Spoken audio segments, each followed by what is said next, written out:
Happy Tuesday, my guys. How's it going? Happy Tuesday to all the people. How y'all doing? We ain't to the middle of the week yet, but we're almost there. Hey, almost there. It's almost hump day, you guys. We just got to Right? get through this day. Most important day of the week. Hell yeah. It's Sunday, August 30th, 2020, the day that we're recording. Let's get it. How you doing today, man? Great. Bro, I mean, no complaints. Vibing? Like, at all. Chilling? I'm vibing hard as fuck, yeah. Hanging. We hope that y'all are doing the same. Whatever you got going on, whether you're at home or at work or whatever you got going on, we hope you're crushing it the same way we're crushing it. I think we're just going to jump straight into it. First of all, we do want to just, say hello to all the new listeners. Thank you so much. We appreciate it. Y'all are awesome. Absolutely. And we welcome you to our community and the show. Yes. We're happy to have you guys. Subscribe. Hit the bell. This is our sports show. Our sports show comes out on Tuesdays. So this is going to be centered directly around sports. And we will be dropping our non-sports related topics and episodes on Fridays. And everything comes out at 9 a.m. So, whatever you fuck with, like whatever you vibe with, Make sure you own it. We got everybody hooked up here. Yeah. So, again, we're just super stoked. We're getting more and more people to listen. It seems like everybody's really enjoying what we're doing. If y'all have any suggestions or ideas or requests or topics or anything, any way that you feel like you would want to contribute to the show, y'all can feel free to message us on social media. We're on Facebook, Instagram, Twitter, and we're also on YouTube. Or leave it in the comments. We will look at those and we will do what y'all want. Hell yeah. Sure. And we will be having videos soon too. I'm working on that. Yeah. We've already got everything we need to do it, but I am editing all the videos for the audio and stuff right now. So I'm just waiting for myself to be comfortable enough to be able to take that next step. But we will be posting video to YouTube soon as well. So if y'all are looking forward to that, or if y'all know some people that only like watching podcasts opposed to listening to podcasts, then that will be an opportunity available to everybody very soon as well. So, just to get things started, I'm Heston. It is your boy Dame. What's good? And we are definitely not experts. At all. At all. Oh, shit. So, Black Panther fucking died this week, bro. What the hell, man? Surprising, bro. Did you know he had cancer? Because I not. I didn't fucking know. But I knew that he looked different outside of Black Panther. He looks like me, like just skinny. I never really followed him. I just kind of knew him from the Marvel movies and Black Panther, and he was yoked out of his mind, but not Michael like B. Jordan yoked. You know what I mean? And I was like, how can anyone look different, like that? It's a different cancer, comparison. If you see him outside of the movie, definitely, he looked a little different. People said that that's how he's always looked, though. Now it makes sense if he's been sick with this for quite some time. Yeah, he would have looked like that. So. Definitely prayers out to his family and all of them. Not just that, it's like huge. People he's influenced, people he's had an impact on. Yeah, just anyone that looked up to him, all the NBA players he's touched. I know he had a really big connection to the NBA. So just anyone and everyone that's hurting from that, like peace and peace to all those people. That's crazy. Yeah, man.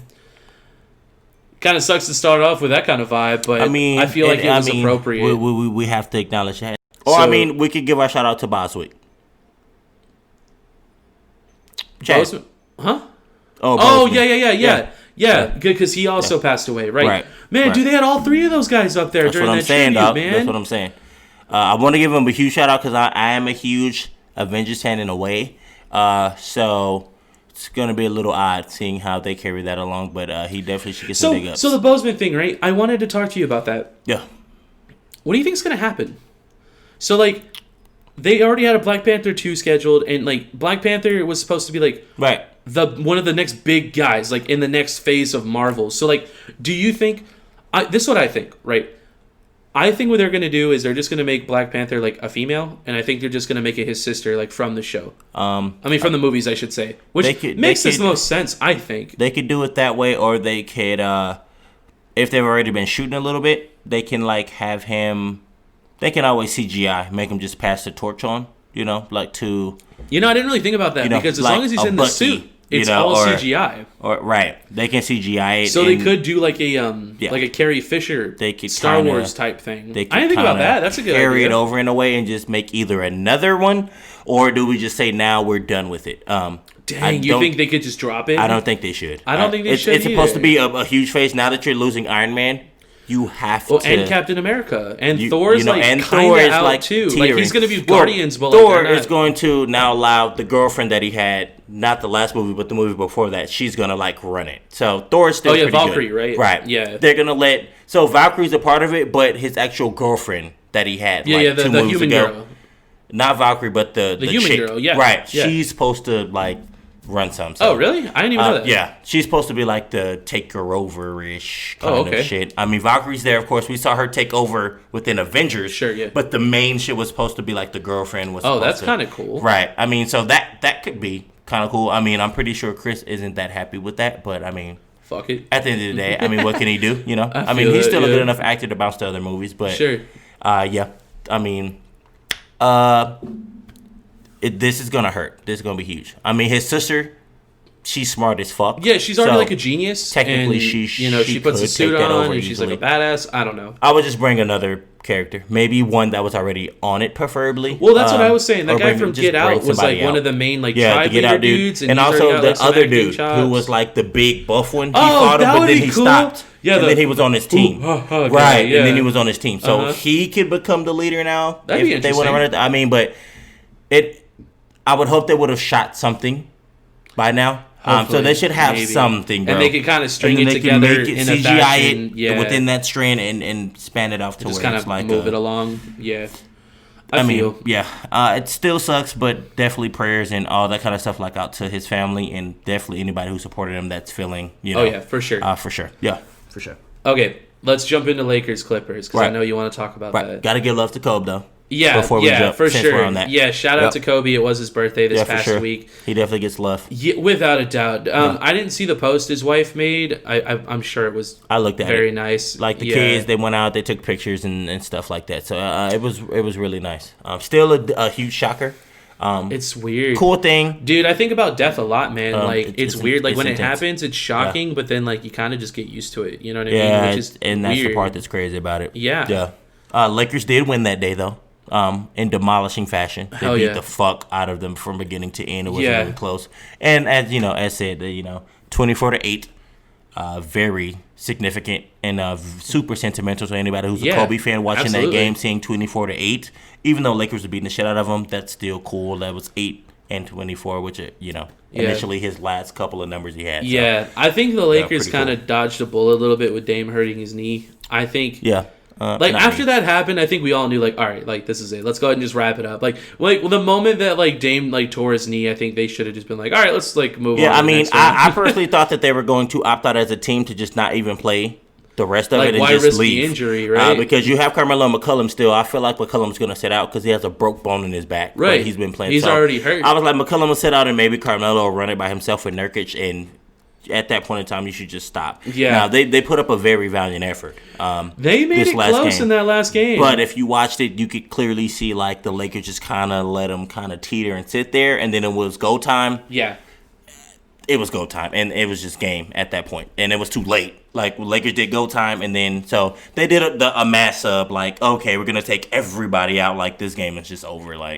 And they did a mass sub, which is huge respect to Carmelo, who popped off, who people say should not be in the season anymore. Hey, you want to know what? I was one of those people. Off. Hey, I'll be the first to admit. I wasn't. I feel like the Lakers Lakers should have got him, and they should be looking like assholes now because we picked up some other people that are good assets. But if we would have had Carmelo off the bench, which maybe he wouldn't have wanted a bench role, but he would have did it. Doesn't he already have a bench role in Portland anyways? He starts. Oh, does he really? Yeah, he does. But he should. He's earned it. But at the same time, if he would have went to the Lakers, he would have had that. He would have just had to. I think so too. He would have had to. Now he would have worked his way into it. Well, he did the same thing in Portland. So now we can see how much of an asset he would have really been. Now we're looking at Portland, who is hurt with he looks playing. The best he's looked in years. And we're looking at the Lakers, who have had good players that have opted out and not went to the bowl. Mm-hmm. And Carmelo wouldn't have been one of those players, right? He would have been there because he played. So. Yeah, it's huge, and he looks good, and a lot of those people are eating their words now. Do you think he comes back next season, or do you think he wraps it up? He definitely comes back. He comes back. You think because like he got back in shape and like he made the playoffs, and he'll come back to Portland. I was gonna say that. Yeah, you think he goes back there? He'll stay there if Dame he stays should, right? there. Like they gave him the shot, right? When nobody else would. I respect that. They'll have Josh Collins back, who is huge off the bench. Not off the bench. He could be a starter, but they bring him off the bench because they already have like their set. But Portland low key does have like a nice squad. But I mean, are they good enough to win a championship though? No. I don't think anyone thinks they are. I mean, but they can get themselves to the top 4 if they're okay with getting to like the top 4, where we're getting to like maybe the second round, you know. And who's shit okay like with that though? You're trying to win championships, right? But I mean, it seems like they're okay with that, though, right? Certain franchises are okay with that. That's at weird. This point. I don't like that. I feel like Dallas, they got beat in the first round. They're okay with that. Because they know next year they'll be like in the second or maybe conference finals. Speaking of that, dude, Dallas had a very similar situation, dude. Porzingis got hurt. Porzingis tore his knee too, man. And now they lost. And like, dude, they didn't deserve. Dude, okay, be real with me, right? Be real. Look, Mavs won that. Dude, they won that series. Look, Mavs won that series.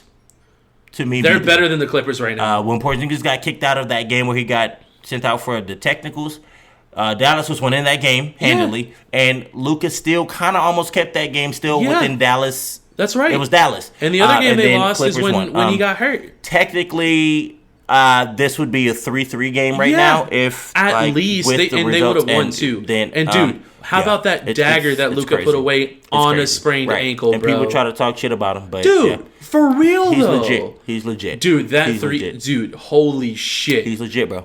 On a sprained ankle. I personally think if Porzingis doesn't get kicked out, then it goes up.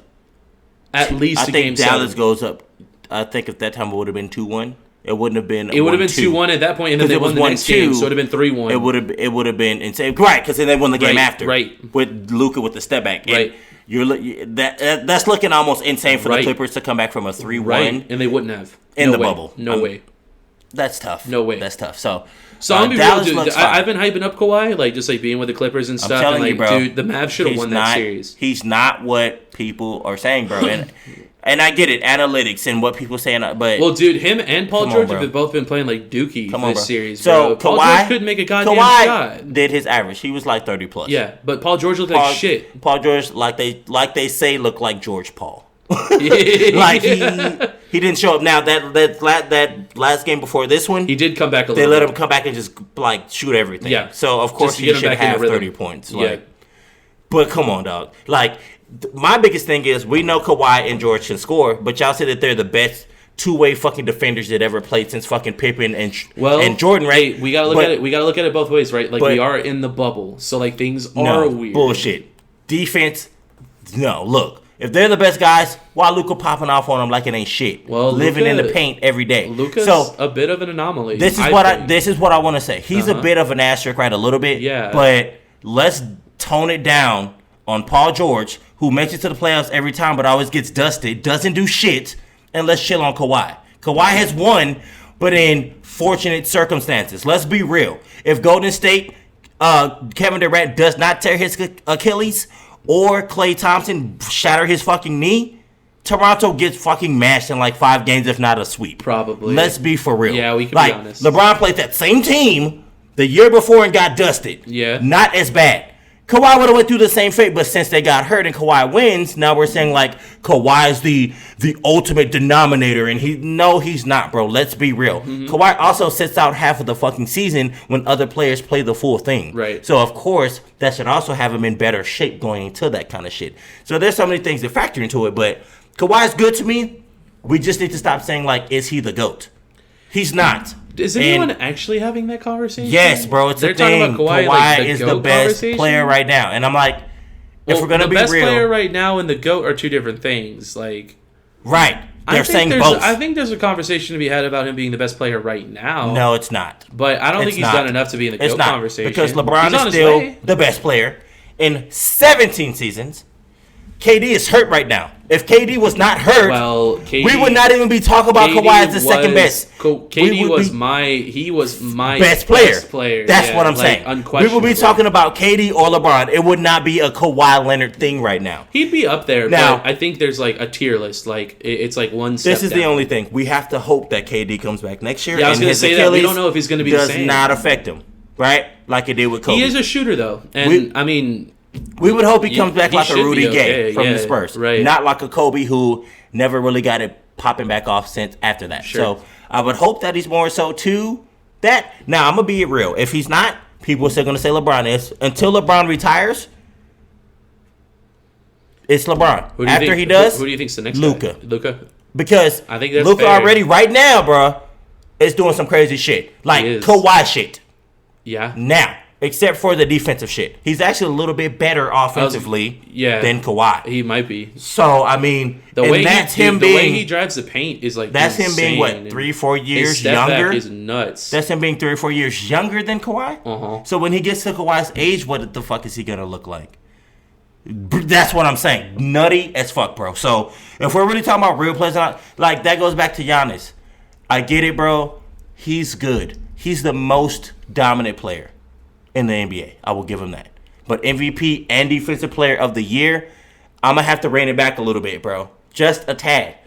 Because the reason he looks that way... That's a hell of a pair of accolades. It's crazy. Sure. It's almost like when Steph got unanimous MVP. Like, everybody knows damn well it should have been unanimous. It almost should have went to LeBron that year as well. Well, like, which it's still crazy that we're still having this conversation that he still almost should have won MVP again. Uh-huh. The reason why it's different from Giannis to LeBron is in his 17th year, still playing like he did in his 5th year. Like, most of these players that we talk about, including Jordan himself, Kobe, all these guys, did not play Karl Malone. All these dudes that were good, they didn't play how they did in their 6th year. That doesn't have anything to do with being like MVP, though.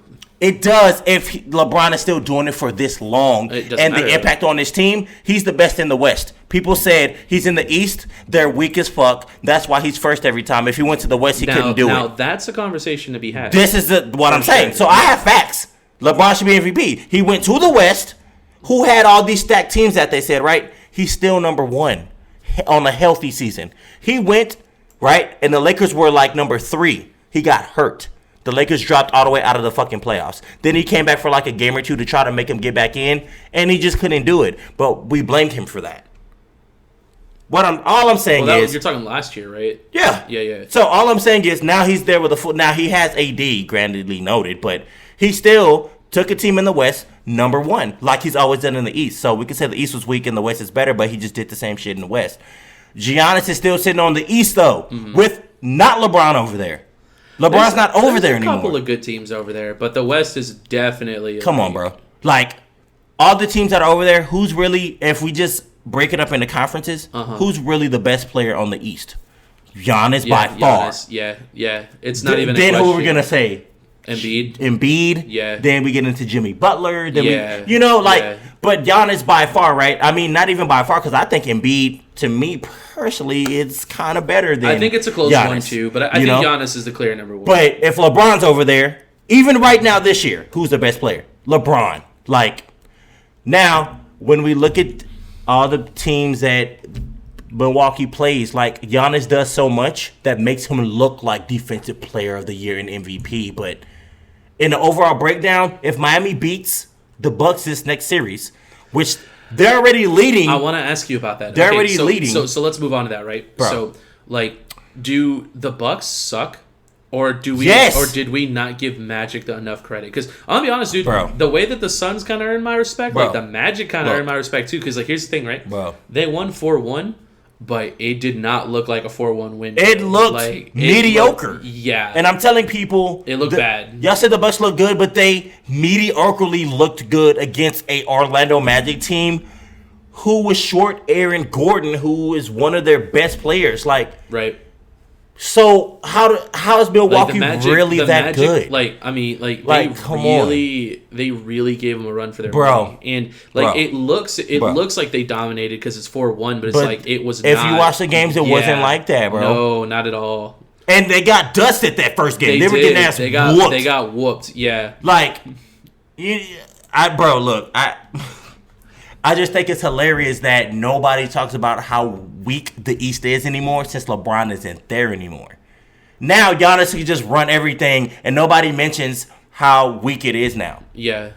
I mean, I never thought it was weak. That's the thing. Well, what about like the Celtics? Like everyone talks about how Exactly. good they are. The East isn't really weak, dude. Not really. Boston is fucking good. Yeah. The 76ers have been good. Yeah. Here and there, Miami's been in the mix of being good. Toronto. Just because there isn't right, and I didn't even mention right. Just because it isn't 9 or 10 teams that are. They got like 6. They have like really. That's the only difference. You still got to get through them. They're still good. Yeah.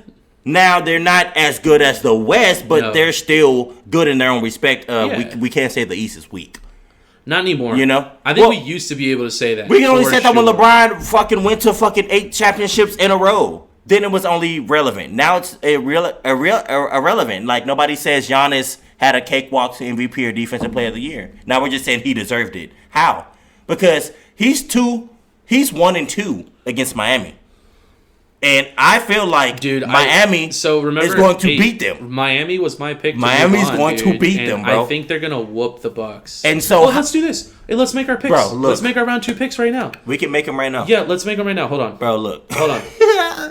I don't know why I didn't think about this. Miami beats Milwaukee to me. I want to say 6, but I'll give Milwaukee 7. But... You know, if you have a Giannis, right, who's MVP and Defensive Player of the Year, then you would think that Milwaukee should make the finals, right? Right? But that doesn't happen. And that's why I get mad. You give the award not based on statistics. You give it based on who the fuck you think is really going to go to the championship. Nobody thinks Milwaukee's about to go to the championship, bro. I don't think they're going to go. I don't either. So we both think the Heat are going to beat the Bucks. I think the Heat will beat the Bucks. 7, I want to say in 6. I think 6 makes sense to me, too. I want to say in 6, dude. Dude, they're so good. The Heat are fucking sick, bro. Dude. So, for sure. So, so we think that the Heat are going to beat the Bucks. The Celtics just beat Toronto. I think the Celtics beat Toronto outright. I think they beat them in 7, though. Like, that won't be you think it's going to be... These matchups are sick. Yeah, that won't be no cakewalk. They're going to have to play Toronto for real. Who do you think moves on from the first round? So we saw Houston beat the Thunder. Houston's going to move on. Dude, that was weird. Houston will move on. They were, like, separated by 3 points at halftime, and then the Rockets won by, like, over 20 points. What happened? It was weird. Like, it was the a Thunder, mixture like, of a lot of shit. Well, the ejection, I feel like, was a big deal, right? Because that dude was popping off. As always, bro. Right. Isn't that weird? As always. Dude, the refs have been kind of shit. They've been a little weird, bro. These playoffs, man. They've been a little weird, bro. I don't like going into that too much because, like, the refs, this and that. But, like, yeah. Dude, there's been, like, at least 3 ejections that have been like, what the fuck is that? Like, what's with all these double technicals and shit? They're like, a little weird. They're a little weird. Yeah. So, I agree with you. I think Houston will move on. But, dude, you got to give mad props to the Thunder. They could push to Game 7. I mean, Thunder, I think, will take it 7. If it goes to Game 7, I won't be surprised. I think Thunder, I don't know if they will, but they could. I think it's a high chance that they could. But I also feel like, again, we're going to play Houston. I think y'all will. They're mismatched, bro. They're mismatched. I think y'all beat Houston. Lakers have too many big guys. Like, Houston will literally have to make like 33s on average a game. And, they could, though. Some teams don't even shoot that many a game. No, they do. So this is the realistic part of it. Houston shoots somewhere between like 50 to 63s a game. Yeah. Some teams only shoot like in the 20s. Yeah, right. That's what makes Houston ridiculously crazy. They don't drive. They're literally that's also what makes them susceptible to losing to bad teams too, though. That's because like they're streaky. That's what I'm saying. And it's like they have dry spells sometimes where they just miss like. If that happens against the Lakers, we're gonna kill them because we have too many big guys. Yeah, I agree. That we can just go to, mm-hmm. and LeBron's gonna be bigger than more than half the squad. Yeah. So as long as we hit half of our shit, which our little 20 to 33s we shoot, as long as we hit half. We'll let Houston shoot 60, 65 fucking threes a game. That's fine. We just got to hope that they don't make half. If they make a majority of them, then we'll lose. But I don't see that happening. So I feel that. Yeah, Boston will win. We'll see Boston. And I think we'll see Boston-Miami for conference finals. And I think we'll see Lakers and Clippers, which that's what I was going to ask next. We should so see. You think the Clippers will beat whoever they play? Yeah, well, Clippers are going to play... either the Nuggets or the Jazz. I think the Jazz move on. Play the Jazz, I think. And... I think that the Clippers got it easier. A lot of people try to say, well, they had such a tough go at it in the first round. Well, they're going to get the easier second round. The They Lakers will. get Lakers get the easier first that round. Matchup was insane. Lakers get the easier first round. Yeah. Clippers get the harder first round. Now it flops. Lakers got a harder second round. Yeah. And Clippers got almost like a cakewalk second round. Like Utah or Nuggets. You say that. I give Utah some Nuggets love. should get destroyed by whoever comes out of that. Clippers destroy them in 5. Like easily, bro. I'm assuming it's not even okay. Like, and I'm assuming that you think the Lakers are going to go to the finals. Lakers are going to the conference finals For sure. Who do you think will win that though? So you think Lakers and Clippers are going? I have the Lakers going to the finals. I'm not gonna sit here and guarantee that they go to the finals. Okay. Now we'll they go to then. the conference finals. Sure. Whether they play OKC or Houston, they definitely get through that. Okay. They're gonna play the Clippers, bro, and it's gonna be very instrumental for LeBron and AD to drop like 35. It's gonna be a good points. series. They're gonna have to drop 35 to 40 for us to even chance. say that they're gonna be able to do something. Sure. We already know Kawhi will drop 30 to 35, so somebody's gonna have to even out Kawhi. And if Paul George decides to pop off, whoever doesn't even out Kawhi, the other person has to even out Paul George. And then we're just going to have to hope that our team can pop off like Lou Williams and Harrell, who both average 20 apiece. I don't know how the fuck we're going to do that. Yeah. But we're going to need like Kyle Kuzma to pop off. You're going to need Kuzma and Danny Green. Yeah, to like both have like... Caldwell Pope to pop off. Yeah. We're going to need Caruso to pop. Like, we're going to need some people to go hard, bro. It's gonna be tough playing the Clippers, but I feel like we can beat them. Next round we should be fine. Clippers though will make it look easy. Whoever they play next, it'll look a lot easier than what this Dallas series just looked by far. Okay, then we'll wait for this next round to wrap up. For sure. We did have a couple of sweeps. The Raptors swept the Nets. Did you see that poster from Davis from the Raptors? Davis who? He's like a bench player that like I don't even know who he is, but like he had one of the most insane posters I've seen like in a while, and I was like, bro, Damian needs to see this shit. I'm gonna watch this bitch right now. This looks like it's it. Just the way he's running up the court. Let me check it out. Oh shit. Oh, that is nasty. Holy shit, bro. That's pretty gross. Holy shit. Yeah. I saw that poster and I was like, I had to like grab something. That's pretty okay. That's pretty okay. Holy that's shit. Pretty okay. Hey man, here's the thing about posters. Like, that's okay. Sometimes it does matter who you do it over, but sometimes like it doesn't. I mean, like a poster, like we're all NBA players here, bro. It's you know hard what I mean? to dunk without no one there. Yeah. It's really hard to dunk with somebody there. Dude, that jam was nuts. I've done it maybe one time my entire life. It's actually really fucking hard. That was pretty legit. Yeah, that was he fucking smashed it, bro. Yeah, that was nutty. For sure. Yeah, and I was like, I don't even know who this guy. He just came out, bro. Yeah, that was crazy. Like, oh, dude, can you imagine if at least Kyrie would have been there? Because they looked pretty good, dude. The Nets are going to be good next season, bro. They're going to be. They're not even going to look like the same team. This is my point. Be so deep. This is my point. Milwaukee looks really good, right? When the Nets come back next year, the Nets will be better than Milwaukee next year. They're going to make Milwaukee look like a fucking 13th seed. Yeah, they could. Dog, it's going to be so. And so as long as they stay healthy, I'm just mad, bro. Giannis is good to me, just not MVP and Defensive Player of the Year. Sure. Together. I feel that. No. I feel that. Anthony Davis should have got Defensive Player of the Year. My personal opinion, yes, my team, but I'm just being real. He should have got Defensive Player of the Year. LeBron or Giannis or Harden could have got MVP. I wouldn't have cared. My biggest thing is Anthony Davis should have got DPOY or Rudy Gobert. Not Giannis. Not Giannis. These dudes are playing on the West, dominating. Like, it's a little different. So, yeah, for sure. I feel that. Yo. How'd you So Sixers got swept. Oh yeah. So the Nets got swept and then the Sixers got swept. How do you feel about that? I mean, we all knew they were going to get swept. I'm happy. Damn. Because they fired the coach immediately. Yeah, so they fired. Yeah, and they fired him immediately. Dude, there were several coaches that got fired. So the Sixers coach got fired. The Pacers coach got fired. He deserved it too, though. You think so? Yeah. Yes. We have to get better every year, right? I mean, that's true. We're not just gonna sit in the same space, knowing that we could do better than what we did. So I respect that. Indiana, maybe they could have kept Nate, maybe, But 76ers were perfectly in the right for firing him because he's had been an Embiid. And he's had some teams. He had Redick. He had Jimmy Butler. He's had some squads that should have did and made some noise. Yeah. But he just can't seem to get him there. Now, I also do feel like it kind of sucks because last year, technically, they should have won and been in the finals, conference finals, but Kawhi hits that weird-ass corner shot that bounces, hits the rims, and then drops in. That was Game 7. Dude, that was one of the greatest shots of all time. That was Game 7. Yeah. 76ers were up by a point at that time. You make a really good point. I mean, like, they should have won that. If Kawhi misses that. Then they go to the finals. They get beat in the finals, though, let's be honest.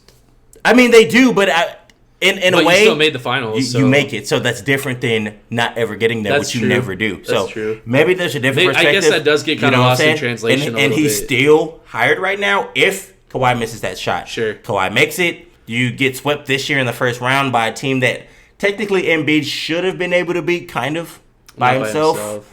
I mean, he's good. Dude, those games, some of those were close, man. And it like you could really tell like they needed another person. This was the problem. If you really watch those games, they just stopped giving Embiid the ball. Like, other dudes are shooting the ball. And missing. And so, Tobias Harris, to me, has always been overrated. He's not good. He's on the team. He played horrible. Not only that, they gave up a lot to get him, too. You gave up Redick.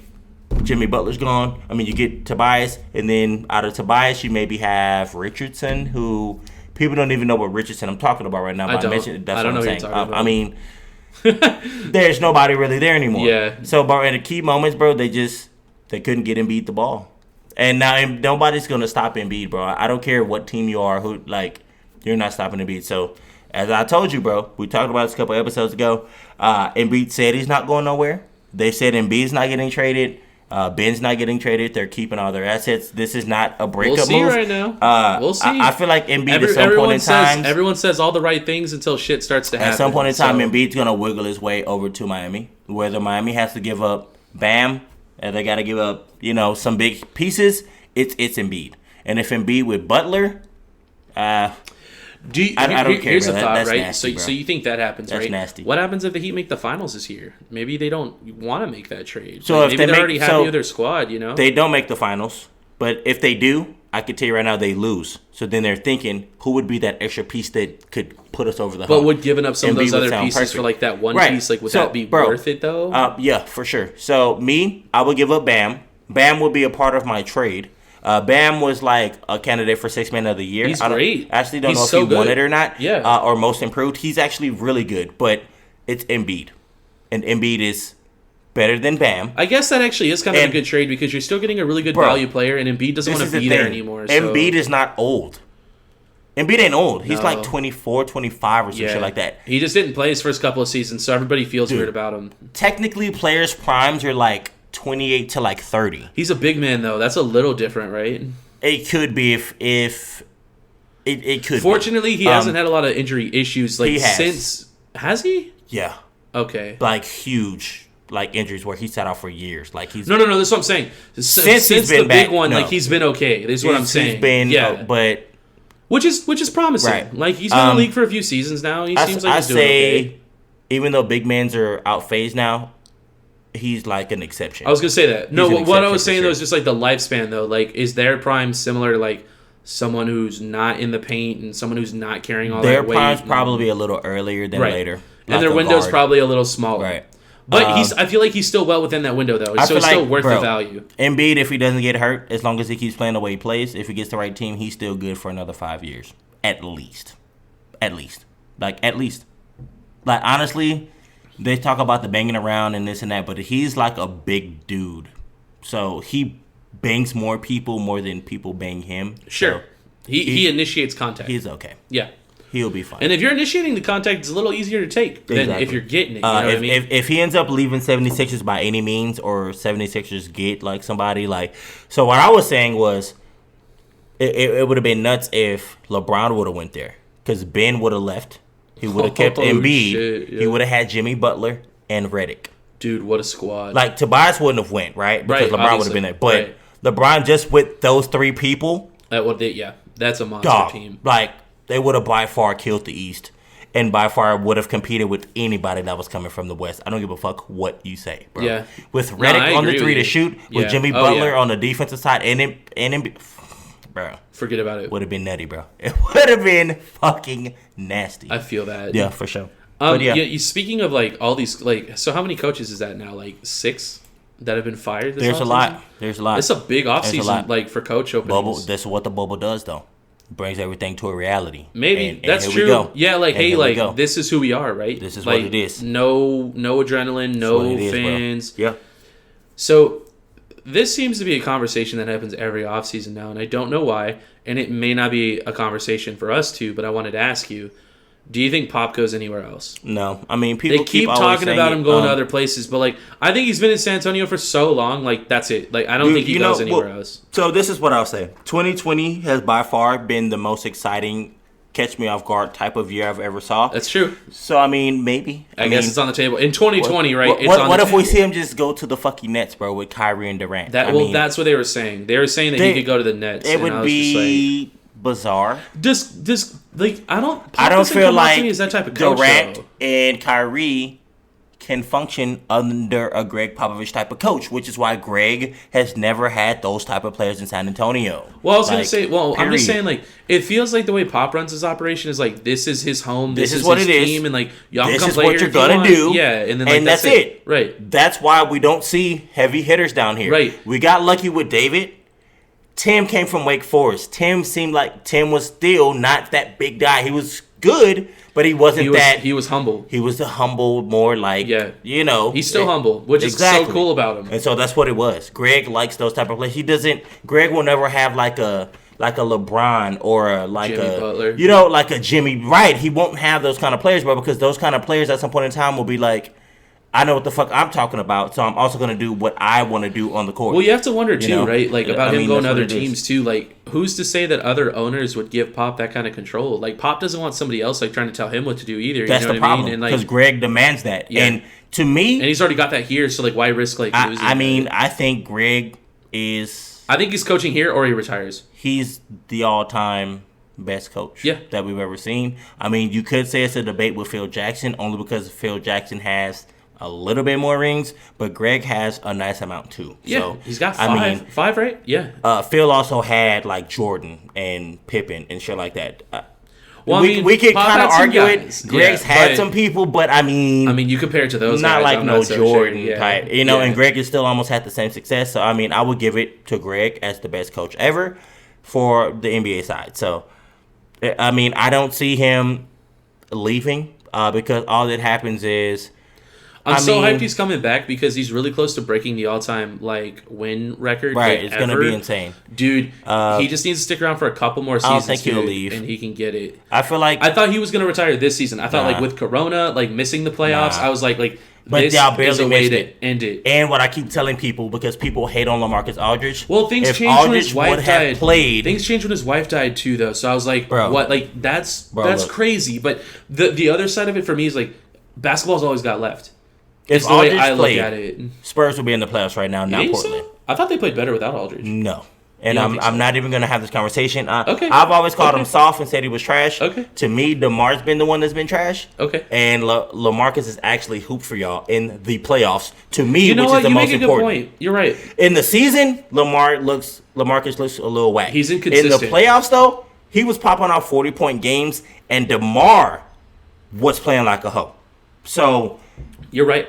I have to give LA his credit. In the playoffs, last year against Denver, y'all should have beat them. Yeah, we should have. Y'all didn't. Yeah. And it was because DeMar came up short, not because of LaMarcus. Yeah, and think about how good we played, too. Like, DeMar, didn't even play that much. I'm telling you, bro. Like, he did, but it was like the Derek White, Lonnie Walker show. If y'all would have had LaMarcus, I say that San Antonio makes that seed, not Portland. And we probably still would have beat y'all in 5, but... Who knows, though? It's bubble. A little bit... It's bubble. Exactly. You never know. I'm telling you, bro. My personal opinion. Y'all should keep... Now, I heard this. Miles Turner. You know who Miles Turner is? I've heard the name. Indiana. Yeah. The Spurs are in considerations of trading for him, I heard. Ooh. Right, but who do you give up? And why do you bring Miles Turner? Dude, he's only like 24, 25, but he plays like he's 35. Dude, the Spurs always find a way to trade guys. I just and get like the George Hill trade. I would hate for them to give up LaMarcus, who is actually 35, for this guy who's 25, but he plays like he's 35. Like, I don't know how much of an asset that's going to be for you guys. Miles Turner? Right, yeah. Right now, I don't know anything about him. Y'all about to let the young guys pop off. We can clearly see that the transition is happening. Murray, yeah, Walker, yeah, they're about to run the team. It's going to be a guard team. It's not going to be big man shit no more. No. The Tim Davids and those kind of like that's it. That span is over with. Well, and also we still have Jakob Poeltl too, who I think is underrated. I think he's pretty good. So if you get Miles Turner, you have to talk about either Portal going or LaMarcus. One of those big men are going to have to go. Yeah. Well, what I'm saying is that like if they let LaMarcus go, like we still have Jakob Poeltl. Like he's not the same, but he's way Why cheaper. let LaMarcus go? He just had a surgery injury, and before then he Well, LaMarcus has already expressed interest in going back to Portland. Like maybe he doesn't want to be in San Antonio. He's not going back to Portland no more. They got Nurkic and Whiteside. That's a good point. There's like, no room. They don't, like Portland won't want him. The only team that's running big man like that are the Lakers. Every other team is more of a small ball type of team. The Lakers are the only team that's still keeping it like in the realm of we're still gonna run like 3 or 4 big 7-footers at you, and fuck it, you just have to deal with that. No other team is like that.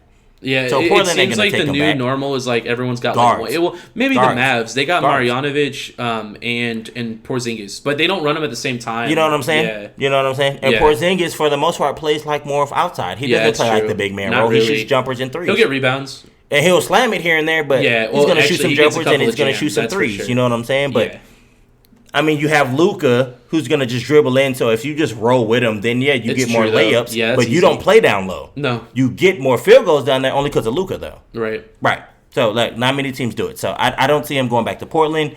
I feel like if the Spurs trade LaMarcus, I think it's dumb. I don't think Miles Turner is I don't know. Good. And so give us TJ Warren. My only problem is, like, Spurs fans are shitting on LaMarcus Aldridge.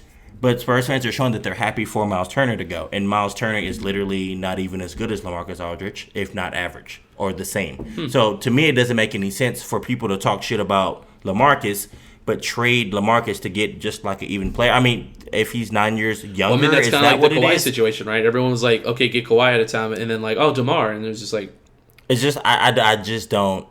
Like, okay. I don't get it. I mean, DeMar Hurd is really good for the Spurs. I don't think that he is. I watch Spurs games. I live here, but he puts up points and like he distributes the ball well. What effect does he have on like winning or losing? He just drops his points. This is what we're talking about, right? Like the eye test, right? Right. He doesn't have an effect on the game. Like momentum is not a statistic. But it's arguably the most important. Exactly. And I don't think DeMar has a lot of momentum. No momentum or effect on the game at energy, all, bro. You know what I mean? And that's the thing where I think the younger guys are important because Derek White, he's momentum. Lonnie Walker, he's momentum. He's like the most momentum. DeJounte Murray, he's momentum. That's what I'm saying. Like when they pop off, like it's just like Bryn Forbes, even he's momentum. Like he starts popping off some threes, like dude, you feel it in the air, dude. Like it's different. So what do y'all do? But like DeMar, he's not like that. It's weird. It's weird. It's like he's calm. He puts all the time. up, yeah, which is weird. Like but in a weird way though, because like the Spurs are used to being like that not flashy team, but like you can still feel it though. Like Ginobili's popping off, and then like you know Tony Parker puts up like a sick layup, and then you got Tim Duncan in the paint. Like they were always chill, but like there was an energy to them. You know what I mean? Exactly. And like I don't. LA's even got a little bit of that energy, I'll be honest. So this is what I'm upset about. DeMar just doesn't seem to have like that demeanor that just like fits in the team, you know? If y'all get... That might be bullshit. I don't know, but that's just how I feel when I watch him. I just feel like he was trash with Toronto. I'm sorry. So I feel like Kyle Lowry's trash too. He's overrated. Whatever. I think Lowry's good. I don't think he's as good as people say though. But like, who would you pick him over than another point guard? I don't know. Right, because you wouldn't. Like, you would pick Westbrook. You'd pick Kyrie. You would pick Damian Lillard. You'd pick, you would pick so many people over him. Like, it's like he would be way at the fucking bottom when you start looking at teams that have point guards. Even Chris Paul, old as fuck, you'd still pick Chris Paul over Kyle. Chris Paul's been playing well. You know, like, that's what I'm saying, bro. Yeah. Like, you'd pick Luka over him. You'd pick, like, I mean, let's really think about the point guards. Like, he's overrated. But, yeah, I mean... That's what it is, bro. Like, Yeah, it's insane. It's nutty, man. It's I feel that. Fucking nuts. How do you feel about the boycott? Has there ever been an NBA boycott before? So we've had delayed seasons, and like the NFL had like a delayed season too. I didn't do research on this, but I was just curious. Has there ever been a boycott? Not like this. The only thing that fucked all this up was we already know Chris Paul's the head of. So kind of explain this for people who don't really know like the structure. So, the way that it works is the NBA also does have select individuals who overlook the NBA and who are technically like a spokesperson. It's a union. Or a union. So Chris Paul is the head guy. Now, outside of Chris Paul, it's almost basically LeBron. Like LeBron and Chris Paul are like the faces of when shit needs to They're the voices of the players between the association and the players. The entire sport, right? Is what it is. Right. Now, the NFL has the same thing. They have the NFLPA. That's what I'm saying. Which is represented by the players who, they handle like the negotiations between the league and what should happen. Let's do this movement. Let's do that. Okay, so this is what happened. So I don't get it. Anybody confused that I'm talking shit or I sound fucked up? I think I'm going to agree with what you're going to say. The boys on the Bucks. We're the boys. Right, we are the boys. The boys on the Bucks decided to not play. They just said, this dude just got, Well, this was like right before the game, too. So like, they were talking about it. They weren't sure. Was starting. The Magic were even warming up. They were warming up, bro. Bucks just never came out. Right. So then they go to the Bucks like, dude, what's going on? And the Bucks are like, we're not going to go out there. Well, some of us don't want to go. Some of us do want to go. Wait, hold on. We're going to decide if we want to go. Then eventually, they decided, okay, none of us want to go. Just fuck it. Then, George Hill reads like this letter that is typed up from the organization in like a hallway for all media to see. From the NBPA or from the Bucks? It's from the Bucks organization. So not from technically not from the Players Association. This takes it all away from everything else, and the reason it's going to tie back in. Right. Mm-hmm. So then George Hill decides they're not going to play. That same day he comes out, they have a letter. He's reading it like he's a spokesperson for the NBA. Well, because of the situation because they decided to boycott and they didn't play. Right. He reads this letter.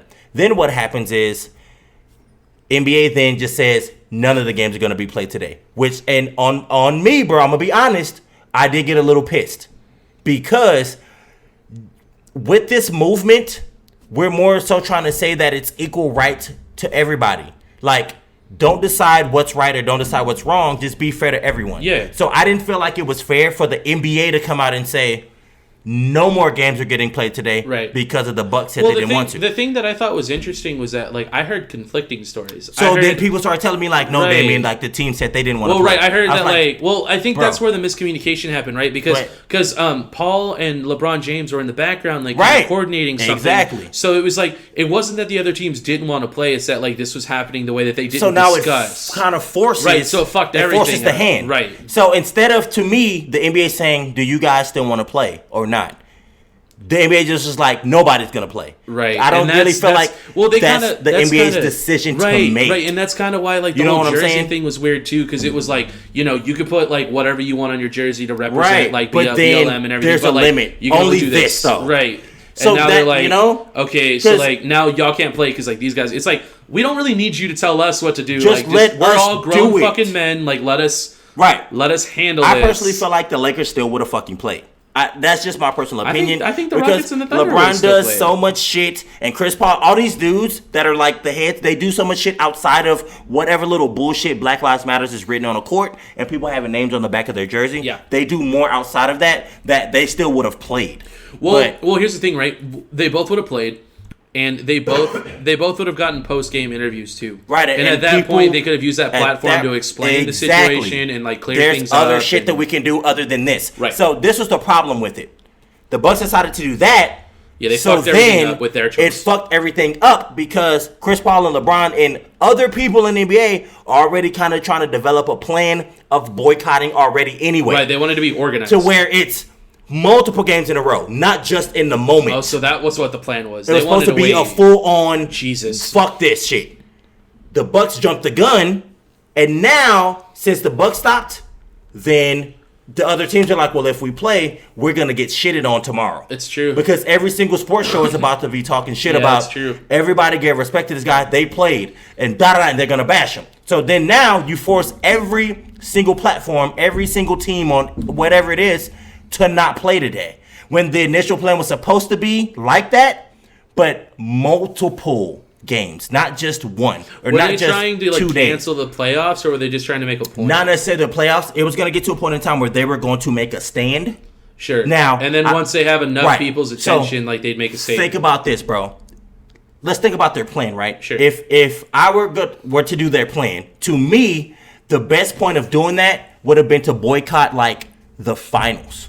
How fucking sick as fuck of a message would that have been? That would have been pretty bonkers. You know what I'm saying? Here's the thing, though, right? Dude, I'm curious about this, right? Right. So, like, they were trying to be organized, right? Exactly. And they were trying to do it a certain way. Do you think that would have been too long, though? Like, they I don't waited think all so, that bro. time to protest, like, for Jacob Blake? I don't think so. Or would he so. have just been, like, the most recent example, and this is in the message thing, of right? the entire playoffs? So, let's be real about it, right? If we're going to be really real about that type of a thing, if they would have waited, there would have just been more cases after Jacob Blake that they could use. I mean, because it's probably going to happen again, right? Because it hasn't stopped. It hasn't stopped, right? We're being so real. they would just have more ammo. Like, make a good point. Like, you know, because you could say, like, you know, we got this on the court and we have all these jerseys, but, like, none of it fucking matters. So, like, fuck you guys. So we said Black Lives Matter, right? But then the Jacob Blake shit happened. Right. So, I mean, and then, like, who's next? You know what I'm saying? So we could say if it would have waited, would it have still had the same effect? It would have probably had more of an effect, which is the whole reason why I heard, like, LeBron fucking flipped off, bro. And was like, I'm over this shit. Just cancel the rest of this fucking season. I'm done. And he got up and dipped out of this players meeting that they had. There's supposed to be like 2 players. Well, who's the jackass that like couldn't keep their shit together? So like, it was basically George Hill, is what they're saying. Okay, George Hill came Hill out is the and guy. overly like pressed the gas when he should have waited because there was a in place process already for this kind of an effect to happen. Right. But now that he kind of because jumped also it, to be clear, every team has a representative that's a part of this. In this players meeting, there's supposed to be 2 players from like every team. Right. Yeah. But they said with an exception of the Lakers, they had like 4, and the Clippers had like 3. Well, I mean, they got a bunch of stars, so right. it kind of then they makes said sense. there were like a couple of coaches and like GMs that attended this shit. Wow. And so this was like a big deal. It was like pretty a big deal. The thing is, a lot of players had like a distasteful sense to LeBron. Well, I was going to ask you about that too, because they said that LeBron was acting in a fashion where like he was like above the league, and a lot of players didn't like the way he was doing that. This is the problem, like I just said.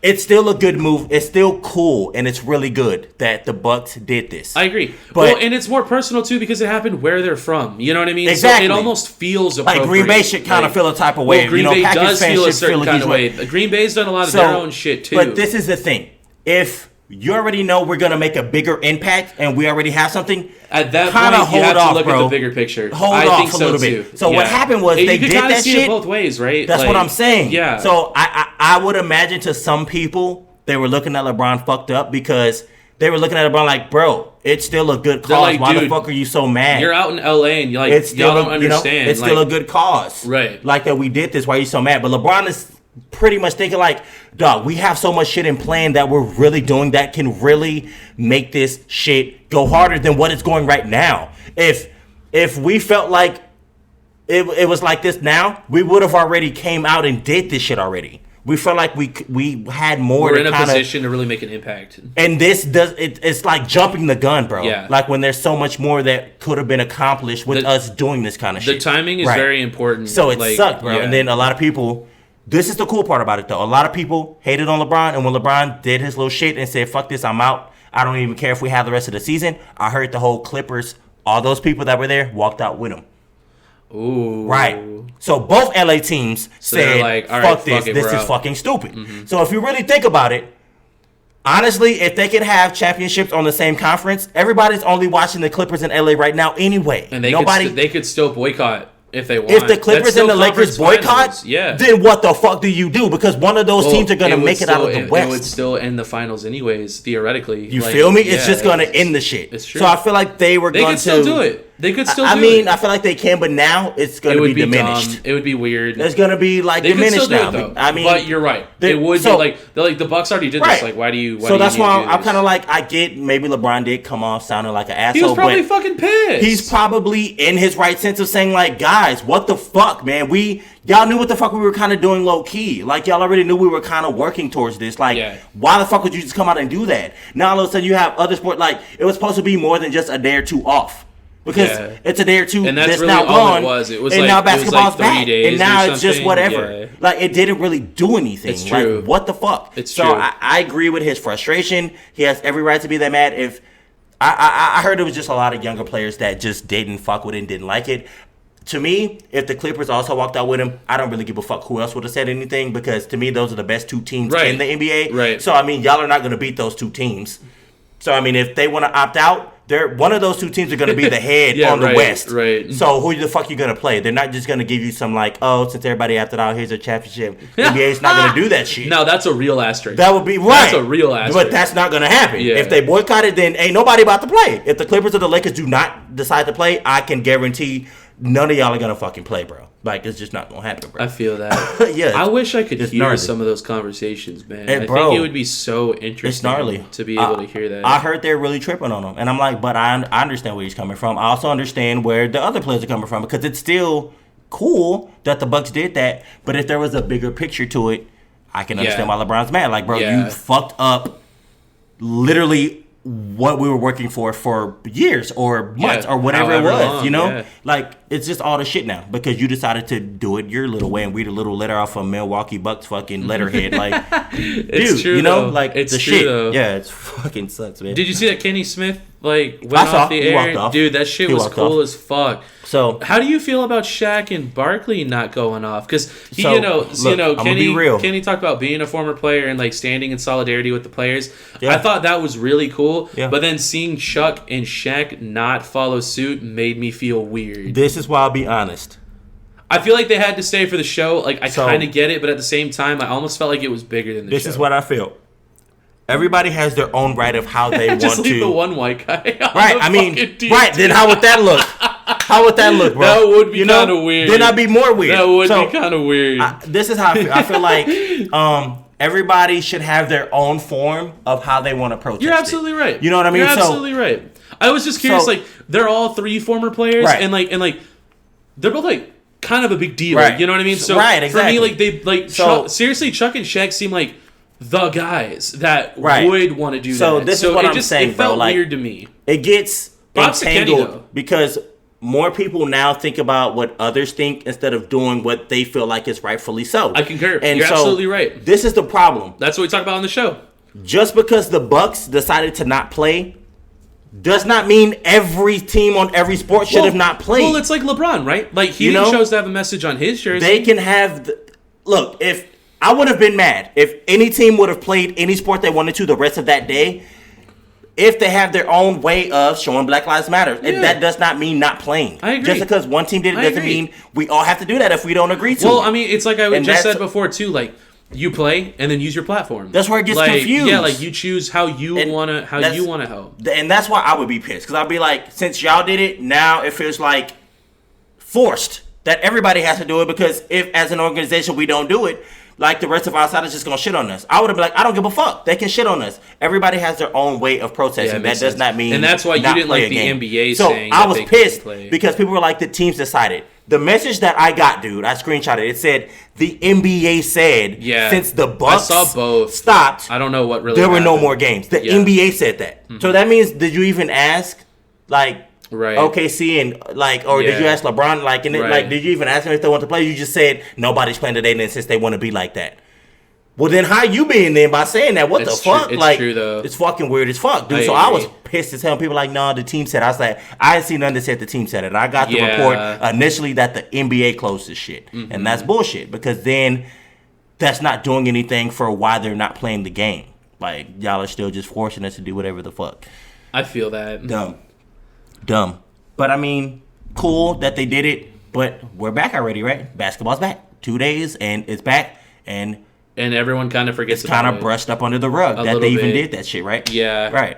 Exactly. Which is weird. Stupid, bro. Exactly. Yeah. It's just, that's what I'm saying. Like, it's dumb. Do you think... I kind of missed this earlier, but do you think that Marcus Morris stepped on Luka on purpose? Definitely. I mean, we're just going to be real. Yes. I think they've been trying to hurt Luka, bro. I feel like Straight Luka... up. Like, he's too good. And I feel like he talks shit, but like...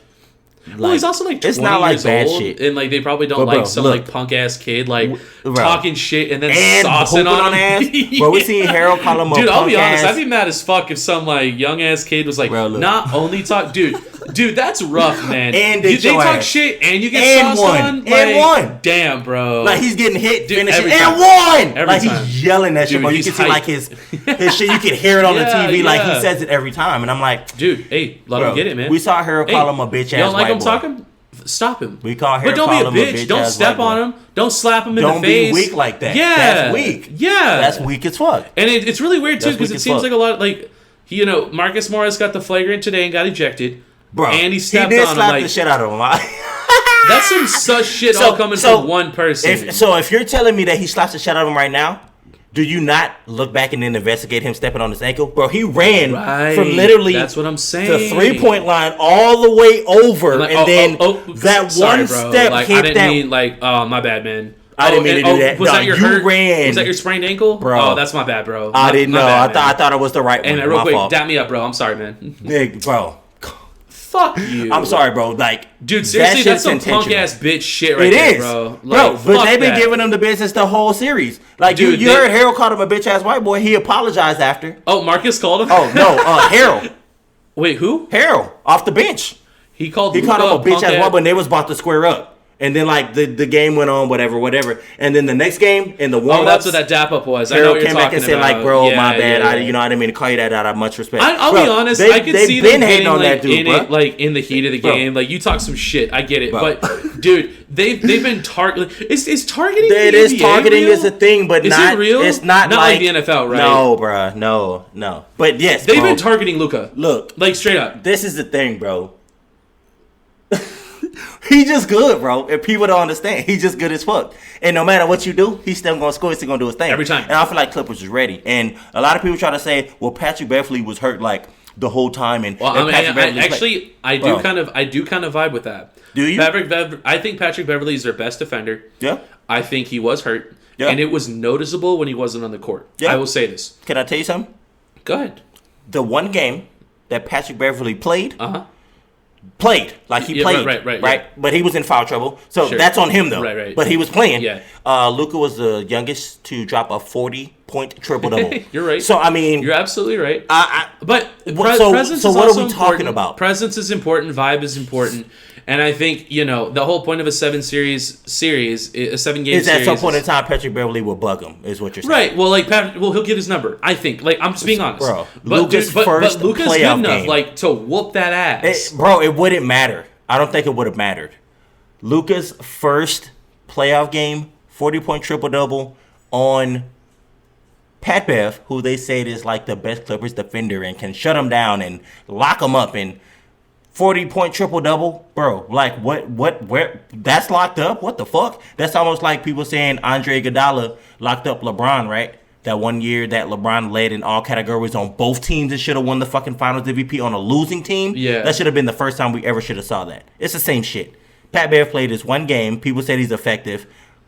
I think he is. 40-point triple-double, bro. You're not effective. You do have a good point, though. All you're doing is pissing Luka off, apparently. He dropped a 40-point triple-double. Yeah. I mean, you're not That's stopping true. him. Well, how would you... I mean, some plays you're pushing him over and maybe he has a turnover, too. Well, Pat also talks a lot of shit. And but Luka seems to have the mental tenacity to handle it. Bro, I watched the interview. He said there were like 2 or 3 places over there that were fucking way more tougher than here. He said Serbia.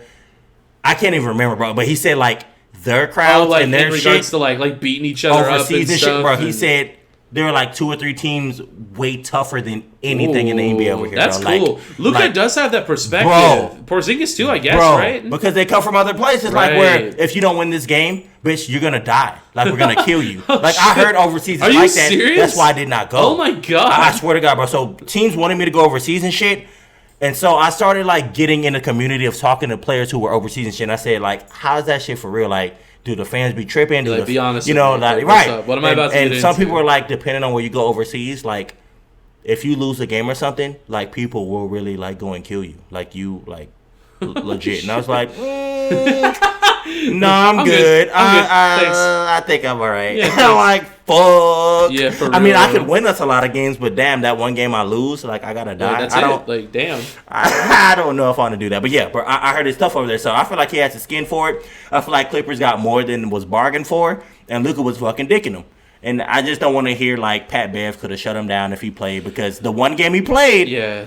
He got 40-point triple-double, youngest dude to ever do it. He beat LeBron, he beat Jordan. Like, the youngest to ever have a 40-point triple-double was Luka, the game that Bev played. So I don't want to hear that he would have shut him down. If anything, to me, you just would have had Luka fucking scoring crazier, more amounts of points than he did the rest of the games, because he didn't have that kind of stat line the rest of the series. Yeah, I feel that. You know what I'm saying? Yeah. Like, this last game before this one, he had like 22 points. Like, that's not Luka-esque. Luka drops like 35, 40. It's true. He only had 22, you know? Like, so, I mean, his ankle probably hurt. Porzingis ain't there. But if we're going to be real with the healthy squad. It just feels like, it feels like the UFC 252, man. Like, there were a couple of fights that, like, had some, like, unrealistic, like, advantages that don't normally happen. And it just felt like that's what the series was. Like, it was so good. It was so competitive. And then, like, you get 2 injuries to literally your best 2 players that make you competitive. There you go. And then what do you it's do? just over. And you're like, well, you won, but like, did you win? Really though? Like, so that's why I don't want people to get the Portland shit confused. Like, whether Dame Lillard was there healthy and McCollum was there healthy or not, we would have beat their ass. I don't want people to be like, oh, Dame wasn't there. Like, Dame was there. He shitted on us that first game. Dame, before he hurt his knee, was there for some games, and they just lost. You're right. They got their ass whooped. Yeah. So I don't want to. Now we could. McCollum also had a broken back. Like I said, I don't want to talk about these weird things because McCollum just dropped fucking 30 the other night without Dame. Yeah. Him and Carmelo dropped like 30 apiece. Would he have dropped 40 if he didn't have a broken back? Look, this is my point. I mean, it's just a little bit of context. This is my point. Why couldn't he still drop that 30 when Dame was playing? Respect. And why couldn't Carmelo still drop that same 30 that he dropped when Dame was playing? Yeah, y'all right. could have had y'all 30. That's 90 points. And then let the bench and all the teams do whatever they're going to do, which is what most teams do. Your stars pop for 30 or 40, and then the rest of the team fills in that rest of the gap. Yeah. The little 20, 30 points extra. I feel that. Right. Couldn't do it. So I feel that. Yeah. Did you know that the WNBA was back? I did. I didn't. They got postponed for like 3 games like a week ago. Yeah. And I didn't even realize they were back. Yeah, they've been back. Are they doing like any BLM shit or anything either? Or I mean, are they in a way, but I mean, people, in a way. Okay. In a way, yeah. Okay, because they're doing stuff. I'm gonna be honest. I don't give a shit about the WNBA. I mean, I don't have the bandwidth to also follow. No, I support it. And like homegirl that like broke all the records and stuff. Like she's a badass, but like. I go to games. Well, the games are also cheap. That's probably why, right? I mean, you're not going to pay NBA prices to go see a WNBA. It's not just that.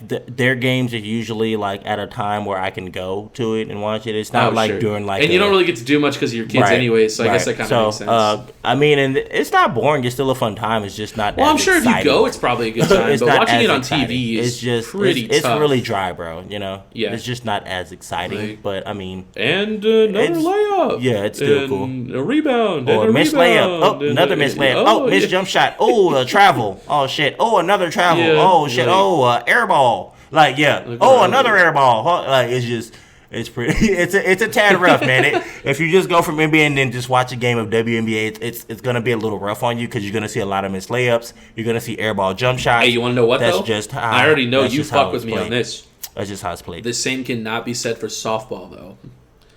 Oh no! Baseball and softball is like you better smack. Softball goes way harder than softball baseball. Goes harder than baseball. Yeah, softball goes hard. Hey, I do. Real talk. Damien got me onto this shit does go hard. because back when we were working together, there was like the softball tournament, right? With the kids, dude. This shit was fire, bro. That shit's sick, dog. Dude, that shit's sick. Softball slaps. That shit is sick, hard, bro. That shit is I don't know what bro. it is, man. Those chicks got sick, energy, dog. bro. Yeah, like it's sick, hype. Bro. They hype you ever it up dated hard. a softball chick? Huh? You ever dated a softball chick? I haven't, but bro, I think I'd fuck with a softball chick. I bet they're hard as fuck, bro. Thick, bro.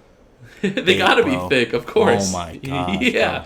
Bro. But the greatest of thick. Yeah, like that healthy thick. Oh man. They got that healthy thick. Yeah, it's. Yeah. Hell yeah. I've been lucky to have one. Lovely. I'm gonna have to say it's lovely. I'm gonna take your word for it, man. I mean, you could always find your softball chick. I mean, I don't know.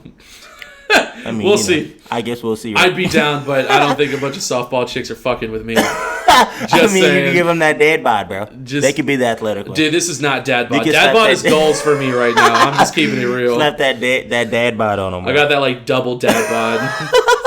Hey, they love that shit. No, it's about to hit winter. They're looking for that cuddly shit, bro. They don't want the thin twigs no more, bro. Okay. Our season is over. They want big boys really? now. Oh, it's my turn. They're ready for Teddy. Yes, right, man. This is Teddyverse season, bro. Which is funny too because like I was actually gonna talk about that, dude. This is the best time of the year, man. Oh, like shit. I don't know about our listeners. Yeah. I would assume that they probably kind of feel a little similar though, especially like some of you guys are from San Antonio, so I'm sure y'all resonate with this. But for me personally, like I was born and raised here. Yeah, me too. And dude, hey, 24 summers, man. I'm still not used to it, and I don't fuck with it. I don't like it. It's actually made me think about leaving before. I don't like it. But go somewhere cooler or something. It's literally the only thing I don't like about being here, though. Like, everything else I really enjoy about being here. Like, it's the weather. The diversity, the culture, the people. Yep. For the most part, cool. Everything's really cool here. So, I just, like, it's enough to outweigh the heat. The heat's rough, though, man. It gets hot as fuck here.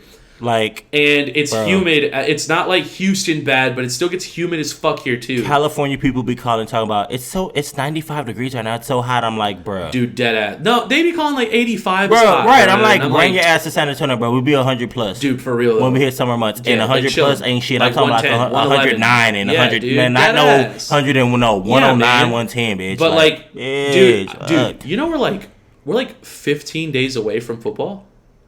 Yeah, dude. I do. Dude, it's pretty nuts. I feel it in my nuts. Are you feeling it? I'm feeling it in my nuts, my thing is, the reason why it's nutty to me is we're so close to it, but like nobody knows how like it's really about to be. It's like it's gonna be like literally like okay, so like they say it's gonna happen, but like so some teams are talking about boycotting. Right, you don't know how. Some players have opted out, and like there's no officials, and they didn't get read up. What the but like there's a season. It's so unknown. They're talking about doing a playoff bubble, and I don't know how to feel about that. It's so unknown. But like they say it's gonna happen, and my fantasy football draft is tomorrow, but like it's gonna happen. Unknown. So how would you feel if for the season they play the games untelevised, and then they do whatever they do, right? No football, right? We just see highlights. And then when they get to the bubble, then they let us watch the bubble playoff games. I'd fucking hate that. I mean, could it be a possibility, you think? No, I don't. You don't think that it would do that? They won't. They will not have a football season and not televise it. The televising is what gets them their money. Right. So in that sense, if they're gonna do it, then that sounds terrible. I mean, if they're gonna do that, then they're gonna have to allow fans to go then, because they're not gonna be able to do how the NBA does and say no fans, because there's way more fans that can fit. Fans. How, bro? How is that gonna last? It's better than no football. I'm telling you, bro. I think they save more money. Dude, is it weird to you? Is it weird to you? Broadcasting highlights to a playoffs. Is it weird to you? If that's the case. Have you watched back like old highlights at all for the NBA? For the NBA? Yeah. Well, yeah, for of course. Like for anything, sure. just like since the bubble NBA started, for sure, NFL a little bit, but NBA, yeah, definitely. Looking back and seeing how packed those crowds were, does it feel weird to you? I'm almost like adjusted to the no crowds, and now the crowds looks weird. So it is a little. Like I look at it, I'm like, Jesus, there's so many people there. And like with COVID perspective, right? I'm like, how did so many people just like stack on top of each other like that, like to watch games? It almost like makes me paranoid. Like I can't watch it. It almost makes me uncomfortable. I'm like, this is weird. I don't fuck with this. It's But at the same time, that crowd energy is huge, man. The NBA is weird though. Like they got like floor seats and shit. Like the NBA, I mean the NFL makes a little more sense because it's like, you know, the players are like separated from the fans and shit like that. Like, I don't know, bro. I'm gonna have to see. I feel like the NFL is gonna pull some bullshit though. There ain't gonna be fans at no games, and if they're really gonna not want to waste money, I think they're just gonna sell out all the stadium room for sponsors. Nope, and that's how they're gonna make a lot of their money. I think they start now doing how the NBA does. There'll be certain games that are showed on TV, and then other ones just aren't. You got. Well, that's already how it is. If you don't have Sunday ticket or anything, you only get like 3 or 4 games a week. In a way, I got my Sunday ticket though. Because honestly, for basketball, we don't even get that many. unless you're in the city. No, that's true. Unless you're in the city. Unless you got league pass, Right, and even then like, you don't get local games. right. You get like everybody else. So I'm pretty sure unless you get that VPN. What's up? I got my VPN. They're gonna have to make it, bro, where they'll have to do some shit like that, bro. They're gonna have to, I think. If we'll it's see. no fans, I'm nervous about it. I mean, how do you I'm feel a little about nervous because we don't know NFL anything players? about it. Huh? Yeah, right. There's so much in the air, and they haven't really you provided don't a lot know of clarity. how it's gonna broadcast or like what the fuck. Right. Like we have no idea. How do you feel about the NFL teams considering boycotting? Because it's not just one. I've seen multiple reports now of NFL teams talking about maybe not playing the first week. I have too. I mean, if they want to do that, then they do that. Again, does it make a worldwide no NFL team plays or no baseball team plays? Well, I was going to ask you this, right? Yeah, so kind of like how the NBA happened, right? What happened? If like one or two teams opt out of week 1, do you think they shut down the whole first week of the NFL? Yes, because they make those decisions. Up, right? And the fucked up part about it is they shouldn't make those decisions. The whole point of all this boycotting and everything that's going on is to allow whoever the base person is of it to have their own outlook on it. So like for them to just decide it's just going to be this way doesn't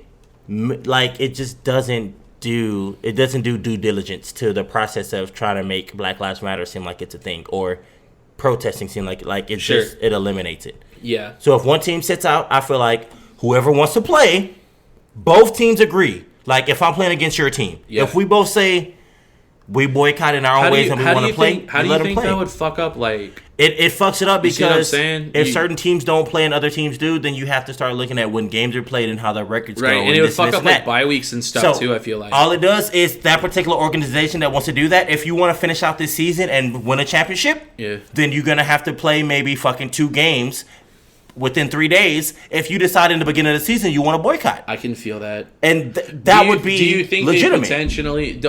Well, actually, they could kind of do it this way, right? Like, they could just add games on at the end of the season, like, or do it that way, right? You know, because I mean that's kind of what they did with the play-in, right? The like thing they gave everybody a chance, and then you're just gonna have to play so many in such a stacked time. It's got to even out, yeah. So I mean, if you make the decision, or they'll just push back the playoffs, but I don't think they do that. That's not gonna happen. We'll see. You know what I'm saying? Because it seems unlikely. If all the teams do it, then okay. But if most teams want to play and then a couple don't, then I mean, if you don't want to play, it seems unreasonable. We're just gonna have to move your game within like another week. Now, also, you're forcing another team to have to do this with you. So then, do you just want to take a tie, or an L, or a loss?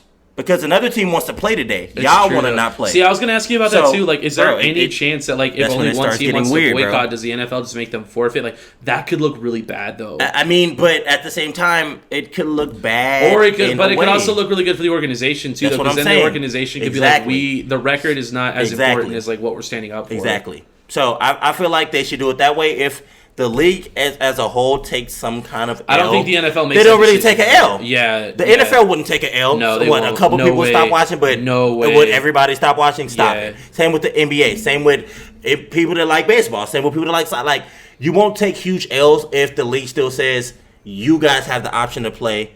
If you play, cool. If you don't, then you're gonna get compressed somewhere else throughout your season when you decide. Well, and also there's absolutely like PR wise, especially with that new position that was made for like player like equality and stuff. Yeah.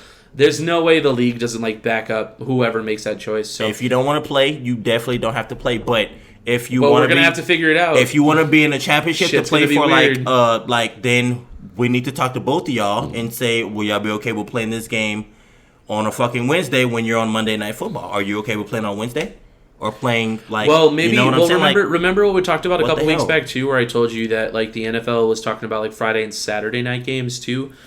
So they're gonna have to do that. Maybe that's the idea, this is right? the fix for that. Yeah, so it's like okay, like if y'all want to boycott, that's cool. But like y'all gotta play like a Friday and then a Thursday or something. Yeah, and so we'll more so kind of let you decide what week you want to do that, but more or less you're gonna have to still play this game. Right. Well, they have to. You're gonna just fuck up another week. Yeah. Later on, if you want to set up, I think that's their best route with doing this. Not just necessarily saying, well, nobody's gonna play, and then pushing back everything, because now basketball season, since we had this little it's like they already canceled preseason and they already shortened off season, so it's like or training camp I should say. They were supposed to finish in October. This little boycott just for like a day or two already is pushing them into November, dog. Yeah. It's like already to the middle of November. Yeah. Now. Like it's supposed to be done in October. It is going to be pretty cool having NBA playoffs and the start of the almost football to like season fucking at Christmas, the same dog. time. That's nutty because like when we get to Christmas, it's almost halfway of basketball season. Well, that's when they say that the NBA season starts. That's when it starts really like, that's when things start ramping up. We're almost going to have the season till November. Now, the thing is, if y'all want to have another season for basketball right after that. Well, they've already talked about postponing it to March. You're fucking, and they have like no time to recover either. Yeah, like it's hard. It's like, honestly, this is the thing. If they should just, you know what they should do? They should just do a short season and then just like whatever the number of games it would be at, like at that point, just play that many games. Right. And it'll be a short season. There'll be another asterisk, but like you got to get back on track. I feel like you know what I mean. I can't speak for NFL because we don't know their format yet. For basketball should be able to have the fucking championship, stop it for whatever little month, and come right back and play. They're in the bubble, so all these games that are being played, there's no travel. There's no travel, which to me is the hugest thing of this. Yeah. There's no travel, so y'all are all already there. Y'all can play some more games in a row now. And if this is how it has to be, this is how it has to be. If you don't like it, then I guess fucking just stop playing, right? You can opt out. We'll still pay you a little portion and go along your way. If you want to play, it's just going to be a compressed-ass fucking season, but you're in the bubble. So you don't have to worry about traveling and all this extra shit. You just stay in one place, and it'll almost be like a big-ass, long-ass UAA tournament. Yeah. Is really what it'll be. Pretty much. I don't see a problem with that. I don't either. Especially if they're going to start letting you let your family come and shit like that. You know what I don't understand? So, like, the MLB just came out, and they also announced that they've confirmed that they're going to do a bubble for the playoffs. They should. And I also discussed that the NFL is considering doing the same. Why is it just the playoffs, though? Like, it should be for everything. Yes, it should be. Here's my thing, man, is like, okay, so like, y'all are focusing on the playoffs, right? What happens if, like, your players get sick and there are no fucking playoffs because you have to suspend the season because you had like 4 or 5 rosters break out with like 90% of your guys getting sick? Or like with NFL, it makes no fucking sense to me. It is so much more different because in the NFL, our playoffs are best of 7. In the NBA, in the NFL, it's 1 and you're done. Right. So what if one of your players gets sick right before fucking playoffs? You can't play them. So then you just have a bunch of players that are sick that are going to miss the most important game that you technically need them for? Well, dude, in the NFL, it's like that every week is important, dude, because there's so few games. Well, so like, what I'm saying is, if you even miss 1 week, it's like a big deal. Right. But, so let's say, right, that's why they got everybody hyped up on Toro. This is what I'm saying. Shit. So if you're 10-3, right? Yeah. You're not necessarily to the playoffs, but you're about to get there. Your best player gets sick. He'll be back by the time the playoffs roll up. What if you're on a team that's good and going into the playoffs, one of your heavy hitters or your quarterback or your best running back, your best receiver gets this shit? Then they can't play that one fucking game, bro. It's true. Like, it's that's tough. huge, bro. What if it's week 17, it's a play-in? Like, and you need them there. And then like, and they can't play. It's the Packers, right? And then Aaron Rodgers gets sick. And then what? Hey, like, and then do we say it's a false negative? Like, well, yeah, so that kind of takes us That kind of takes us into like another point. Like the NFL had 77 false positives. You see what I'm talking about? And well, it was like an all-in-one thing. So I don't know if they just got like. That's ridiculous. It is pretty insane. That's unacceptable. It's possible that like one big batch of testings got what do they call it, contaminated or something. But bro. You're absolutely right. That is unacceptable. Especially for an organization like the NFL, like you can't be having shit like that. No way. You cannot do that. No way. Oh my. No way, bro. So unacceptable, bro. Chris Conley came out and he said that unless the faces of the league speak up, nobody will listen, like in regards to the boycott talks and stuff. Exactly. Which I think is really interesting. Exactly. But a lot of people are actually looking at Tom Brady when he says this, because Aaron Rodgers has come out and said some stuff. I mean, Drew Brees fucked up. Yeah, he said some opposite shit. He would have been the other face. But Tom has to come out. But now Tom fucked up too. I'm curious, though, why is Tom not saying anything? Because he fucked up too. I haven't heard him say anything. No, he didn't fuck up in a talking sense way, but he fucked up. He's on a video doing some really weird shit.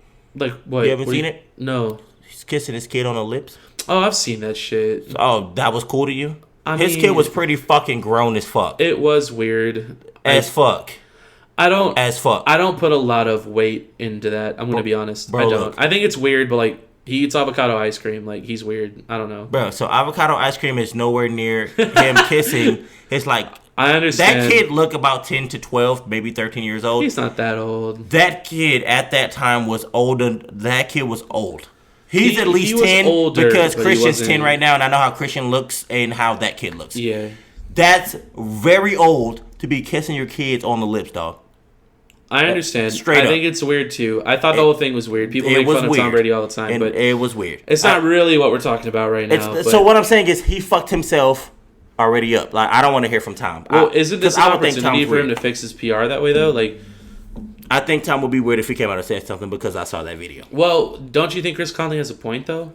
Here's the thing, right? Why do they have to wait for the other guys to say something though? Like, how come Lamar Jackson and Russell Wilson? Anybody can say something. Well, Patrick Mahomes has come out and said some shit. That's what I'm saying. Anybody can come out and say whatever. Well, why do they think that they need more people? Is it like a unity thing? It is. It's probably more so they want particular people to come out and say shit. I mean, that's just how it goes. Particular. Well, I guess it's kind of like the NBA though, right? unquote. Like they wanted LeBron James and Did nobody want to see George Hill doing this? Yeah, that's and so, a good point. what the fuck is going on? Like Chris Paul nor LeBron is saying this. You as the Milwaukee Bucks organization, which I get it. It happened in Wisconsin, so yeah, so that's a little more in relevant. your area. Yeah, but still, they're already faces for this shit. Like, yeah, but and so there's certain people for the NFL that should speak. Tom Brady should be one. Drew Brees should be one. Like Aaron Rodgers should be like. Yeah. I get it, they're white guys, but whatever, bro. Let's be real. Like that's just honestly, what it is. them like being white guys, I feel like it helps because it's like just what it is. They're the other side of that. So that that's conversation. what makes it fucked up. Yeah, that when we are hearing something from these players that we think should say something, it's on the fucked up side of shit. It's not on the side that we want to hear it on. Right. They're coming out and doing shit or saying shit. That's the thing that I think is kind of cool too, though, because like Billy Turner, he's he's an offensive lineman for the Packers. He's also like an ambassador for that too, and like he came out and said some stuff too. But it seems like they all kind of agree. Like no one wants to hear us say shit. Like people don't want to hear us talk about this. Like, or if we do, like say it the right way. Don't like when y'all do it.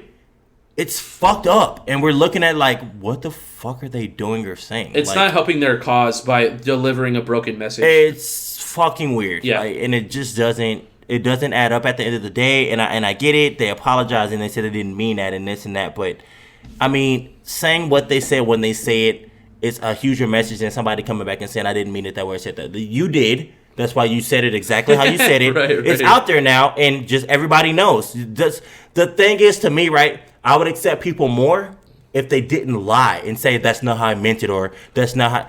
Bro, if that's how you meant it, it's okay. Just own up to it. We know that people are like that. It's probably gonna fuck up your locker room though. It's all right. But if you want to say some shit like that and be like, no, I'm not really like that. Are you saying you're not really like that? Or do you feel bad about how people responded? Like, that's why you're saying it's not like that. Right. And that's the problem with it, because I feel like now a lot of organizations and a lot of people, right, are seeming like they really give a fuck. But do they really? They're just like doing Dan it Snyder is what we were talking it's about. The motion. Like hiring. It's the motion. Yeah. Like I want to at least fit in or look like I. Well, that's another reason why like I don't like celebrities saying shit and dude. like companies saying like you don't need to have an opinion on this. However, I will say this. It's bullshit. I will say this. Chris Conley saying what he's saying did make me value the opinion of celebrities a tiny bit more. Yeah. Because I kind of see where he's coming from. Yeah. Like sometimes it does take like a certain person to say something in order for it to mean more. Right. Which may not be fair because I don't think it's fair. I think like everyone's interactions and experiences should be valued equally, but that's just not the case. Yeah. A lot of people don't give a fuck about people in general. Right. So like when you hear somebody that you don't even know talking about shit that you can't relate to, you tune it out. You don't give a fuck.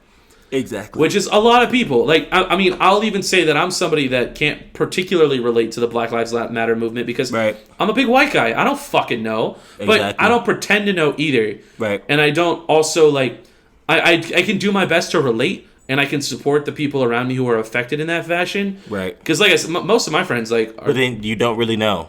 But like you said, like you don't really. But I don't try to act like I do. Right. All that, exactly. Like, I feel like I do what those other people should do. Like, show that I support you guys. And, like, y'all are my family. Y'all are my friends. Exactly. And like, I'll support you guys however I can. You know what I mean? Right.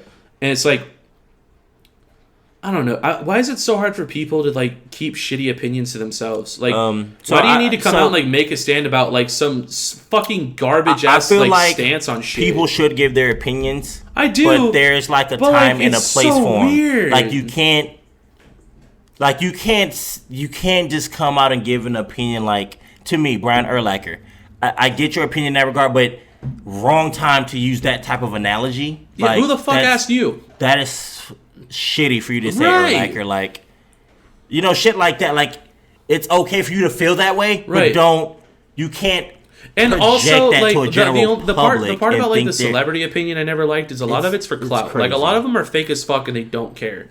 It's nuts. That's why they don't. I don't because like they know that it don't matter. I'll still get. But I'll admit, here's the thing though, like sports players are considered to be like celebrities, and they do have a sense of celebrity to them. They count, dude. But it's different. They count. It's different though. Like the culture is different, and a lot of them are usually involved in their communities, and it's different. Oh, I'm gonna say so it's like what the fuck. well, to me, what I'm saying is that like normal celebrities' opinions, in my opinion, may not like don't particularly matter, but I think sports players particularly.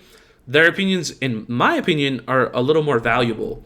Right. Because they're actually, like, in the community, you know? Like, they're with their people. And, you know, I mean, you get drafted to the Jaguars, you're going to fucking Jacksonville, dude. You're going to have to figure it the fuck out. You know what I mean? Like, that's what I'm saying, you get drafted to Green Bay, you're going up in Wisconsin, you better get some fucking snowshoes and some, like, fucking chain tires, bro. Like, you're in it, you know what I mean? So it's like, I think the perspective is a little different. Like, traditional celebrities, like, they're in LA, they're in Miami, they're New York, whatever, right. And like they lack perspective. So I think like when a football player or like a basketball player or like a hockey player or anyone, like when they speak up, like they have that perspective. Like they may be millionaires and like they may play sports for a living, but like they get it. Yeah, like they know, right? Bro. They understand a lot better. So for me, like when Chris Conley said that, like I don't usually advocate for celebrities speaking up, but I think sports players are actually a really good example of somebody with a platform that could make a legitimate difference, or fuck it up, We've been seeing, like Brian Urlacher, we've been seeing George Hill, fuck ups.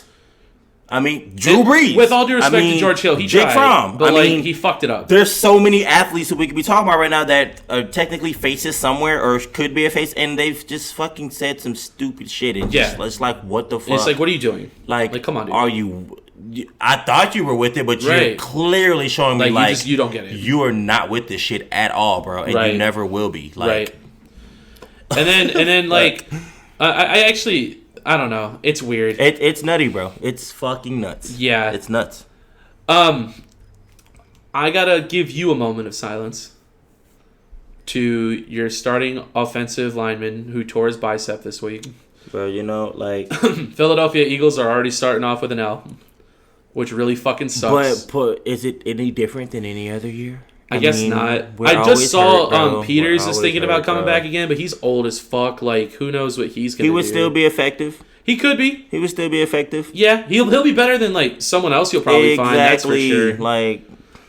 He'll be like Whitworth, bro, in LA. He's old as fuck, bro, but like he's still like yeah. Still balling though. Yeah, man. Yeah, but I don't.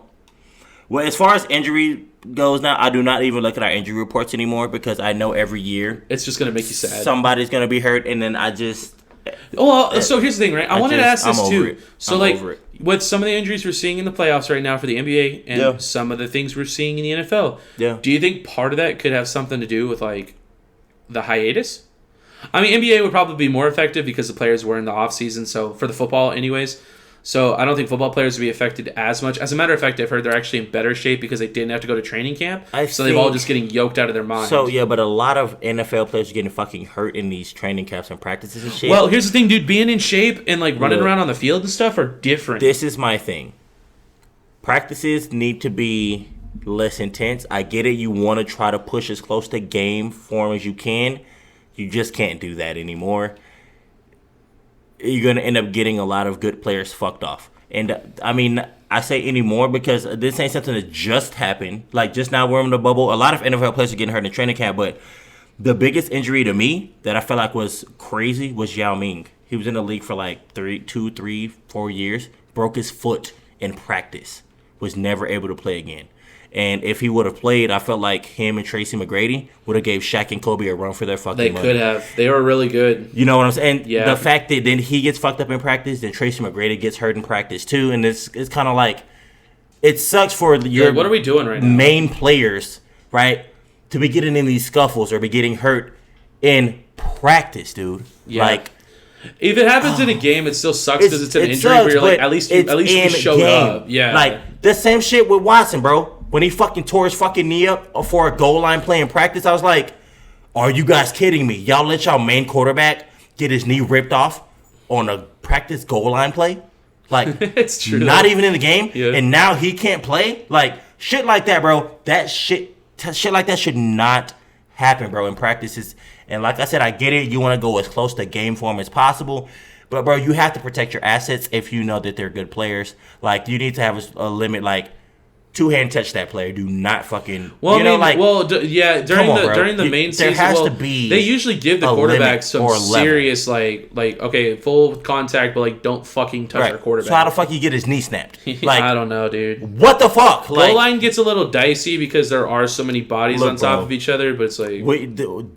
Come on. Again, it's unacceptable, bro. Shit like that has to be nipped in the bud, and I feel like... Well, it's like y'all are professionals, right? So, like, y'all have to be able to have a limit or a level. Like, if I'm on the defense and I know my quarterback is good as fuck, I'm probably gonna, like, even if I tackle him, it's gonna be like so pillow soft, bro. Yeah, right. Like really let up at the end. Bro, it's gonna be so light, bro. It's, you know, or just like push him on the ground. I'm not gonna come and demolish my quarterback and snap his fucking knee. Like, I mean, you're all on the same team, right? What so, like, what the fuck are like, you doing? So then again, that sounds like some Ndamukong Suh shit. It sounds bro. crazy, dog. Like, well, then, like, should I trust the people on my team, bro? If my knee got snapped, like, what the fuck? Yeah. Like, yeah, bro. Like, yeah, bro. They gotta get better with that. Did you see that Alex Smith is taking full contact reps right now? I saw that shit. I did see that shit. Dude, it's gonna happen. Well, I feel like he's always been underrated. Smith City, bro. I feel like City, bro. If he would have got hurt, he would have literally had the same success as Mahomes had if he would have had the same team. I swear to God.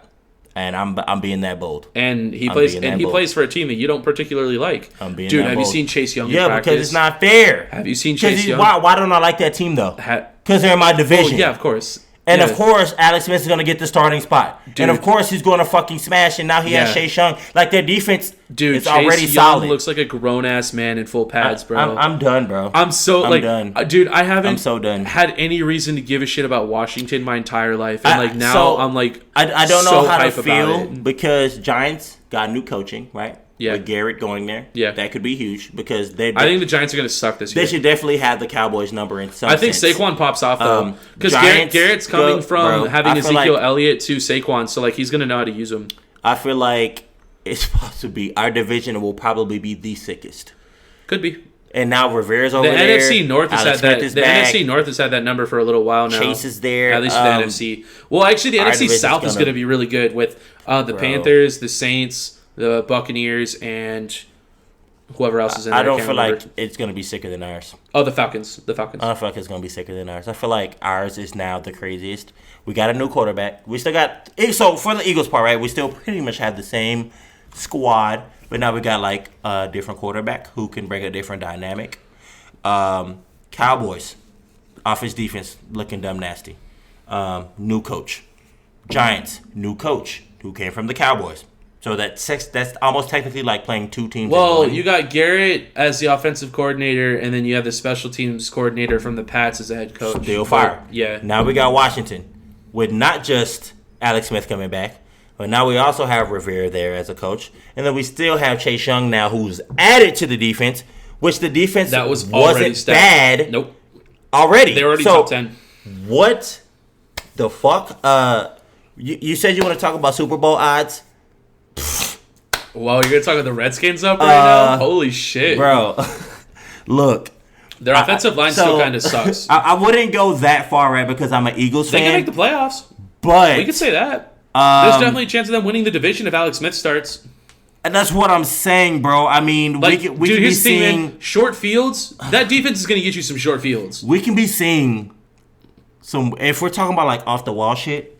I was thinking, like... How dumb would it be if the team that won the Super Bowl didn't even have a fucking logo? That's what I'm saying.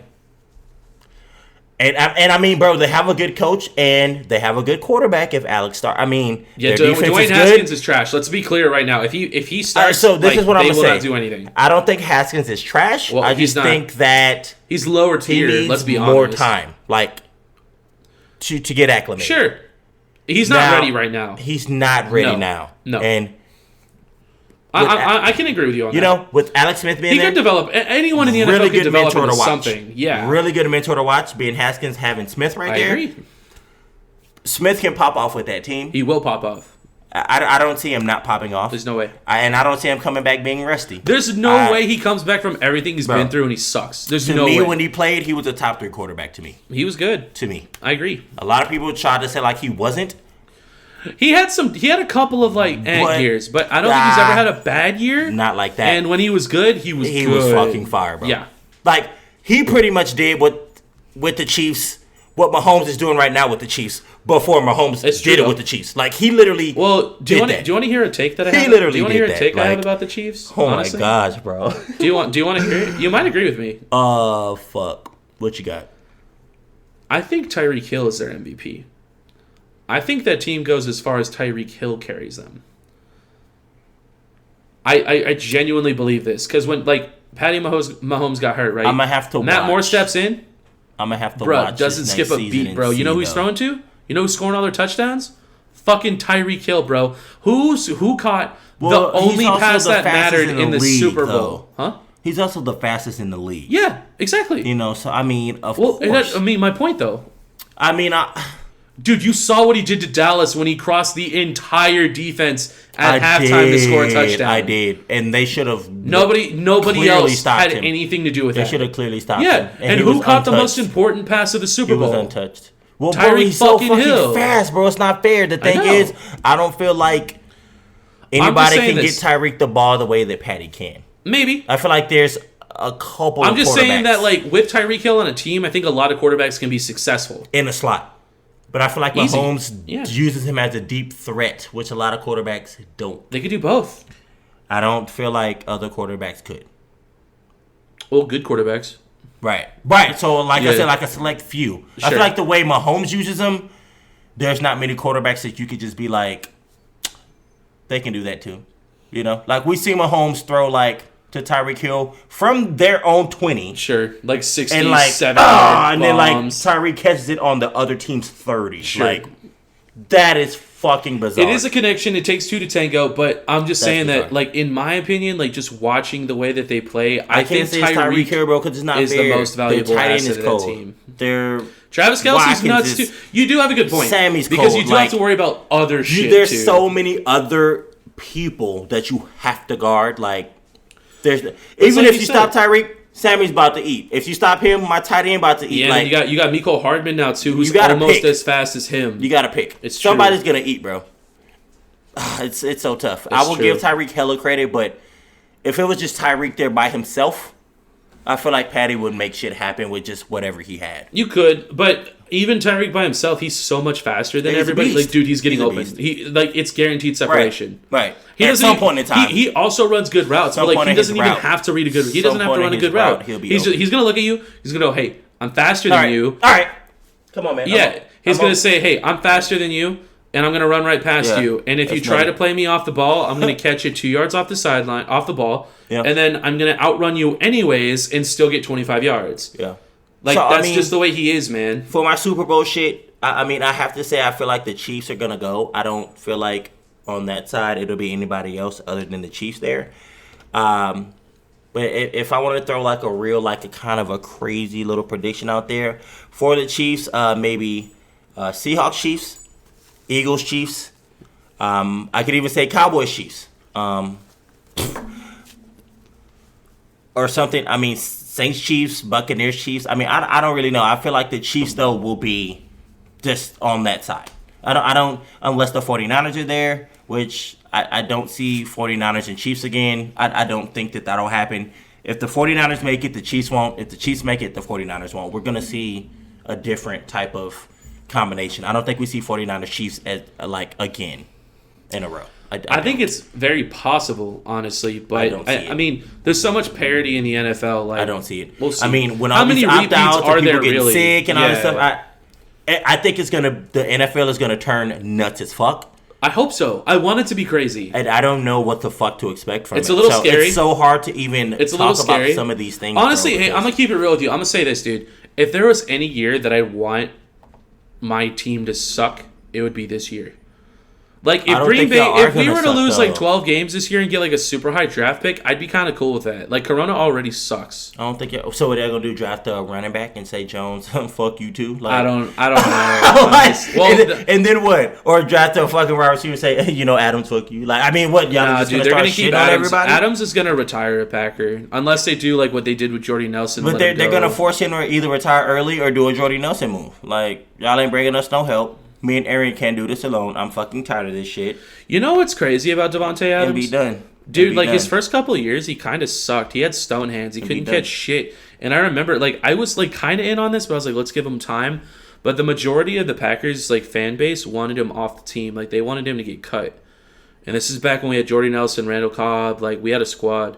And he was like the third guy. And it's just kind of crazy how much he's blossomed. Like, now he's arguably one of the best players. He ran routes so good, Chad Johnson cried, bro. Like, he's a good route runner. Yeah, man. It's just cool. It's cool to see that. So we talked about this off the show last week because we didn't think it would mean anything. I said verbatim the Earl Thomas situation is not a story.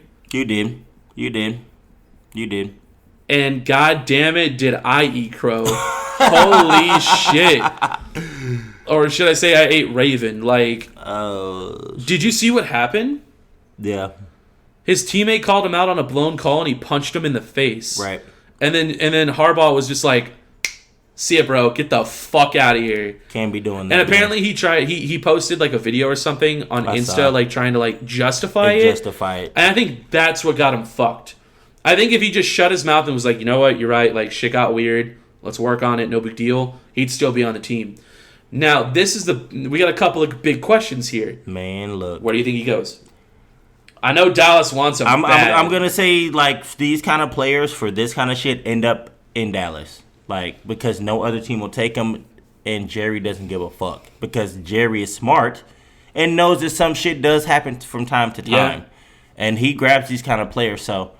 I mean, I think he goes. I feel like he goes to Dallas. I hope he doesn't, but like, I can honestly, see it happening. I don't see why Jerry wouldn't bring him, and or nothing like that.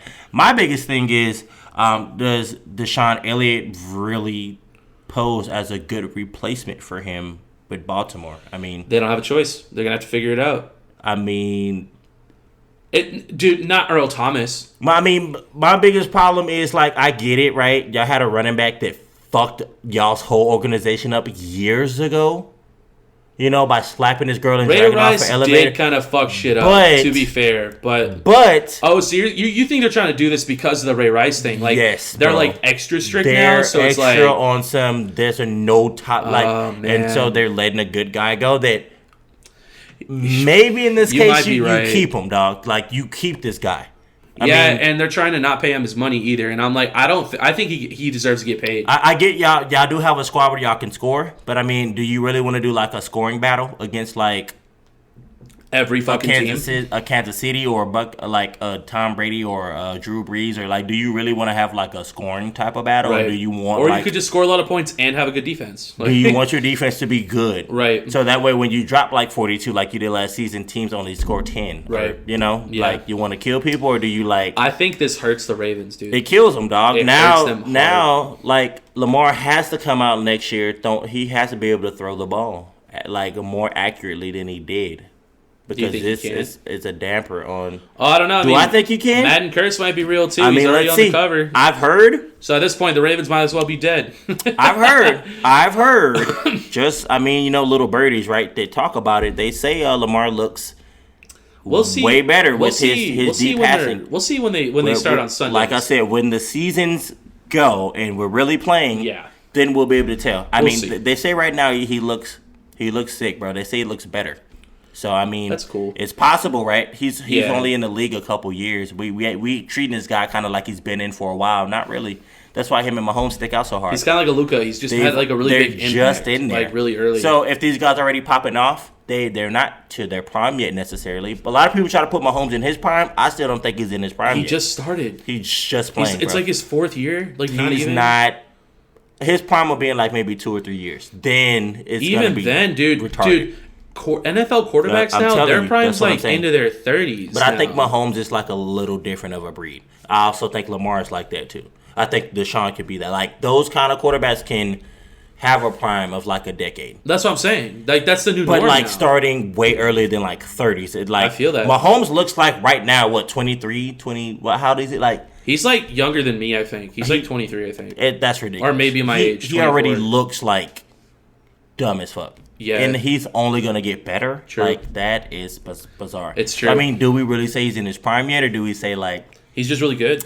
he's really good in his early days, Yeah. but he can get better? How scary is that for other organizations having to It's begin scary that for guy? me, man. I know I'm scared as fuck. It's fucking dumb, bro. Yeah. So I feel like Lamar maybe has increased his deep passing.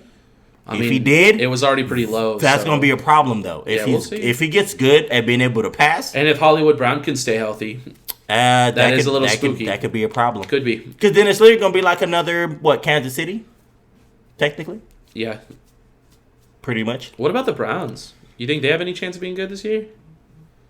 You know my stand on that. You hate Baker Mayfield. He has to hoop. Well, of course. I'm not going to blame it on the line.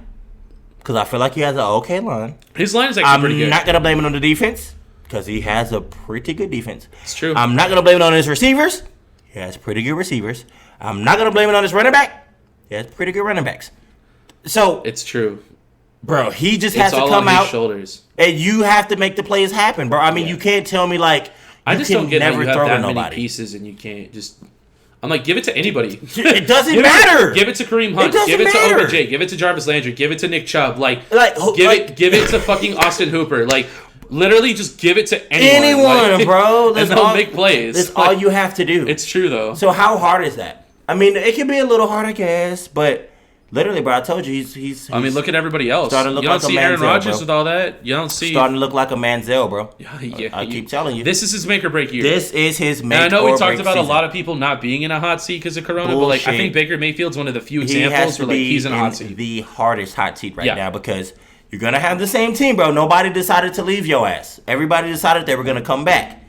So if you don't do nothing, bro, Baker, either you got to go, you get benched, or we're about to draft a quarterback because we're going to be sorry again. So we're going to have another high draft pick because we're sorry. T for T? T for T, dog. T for T, bro? T for T, dog. Dude.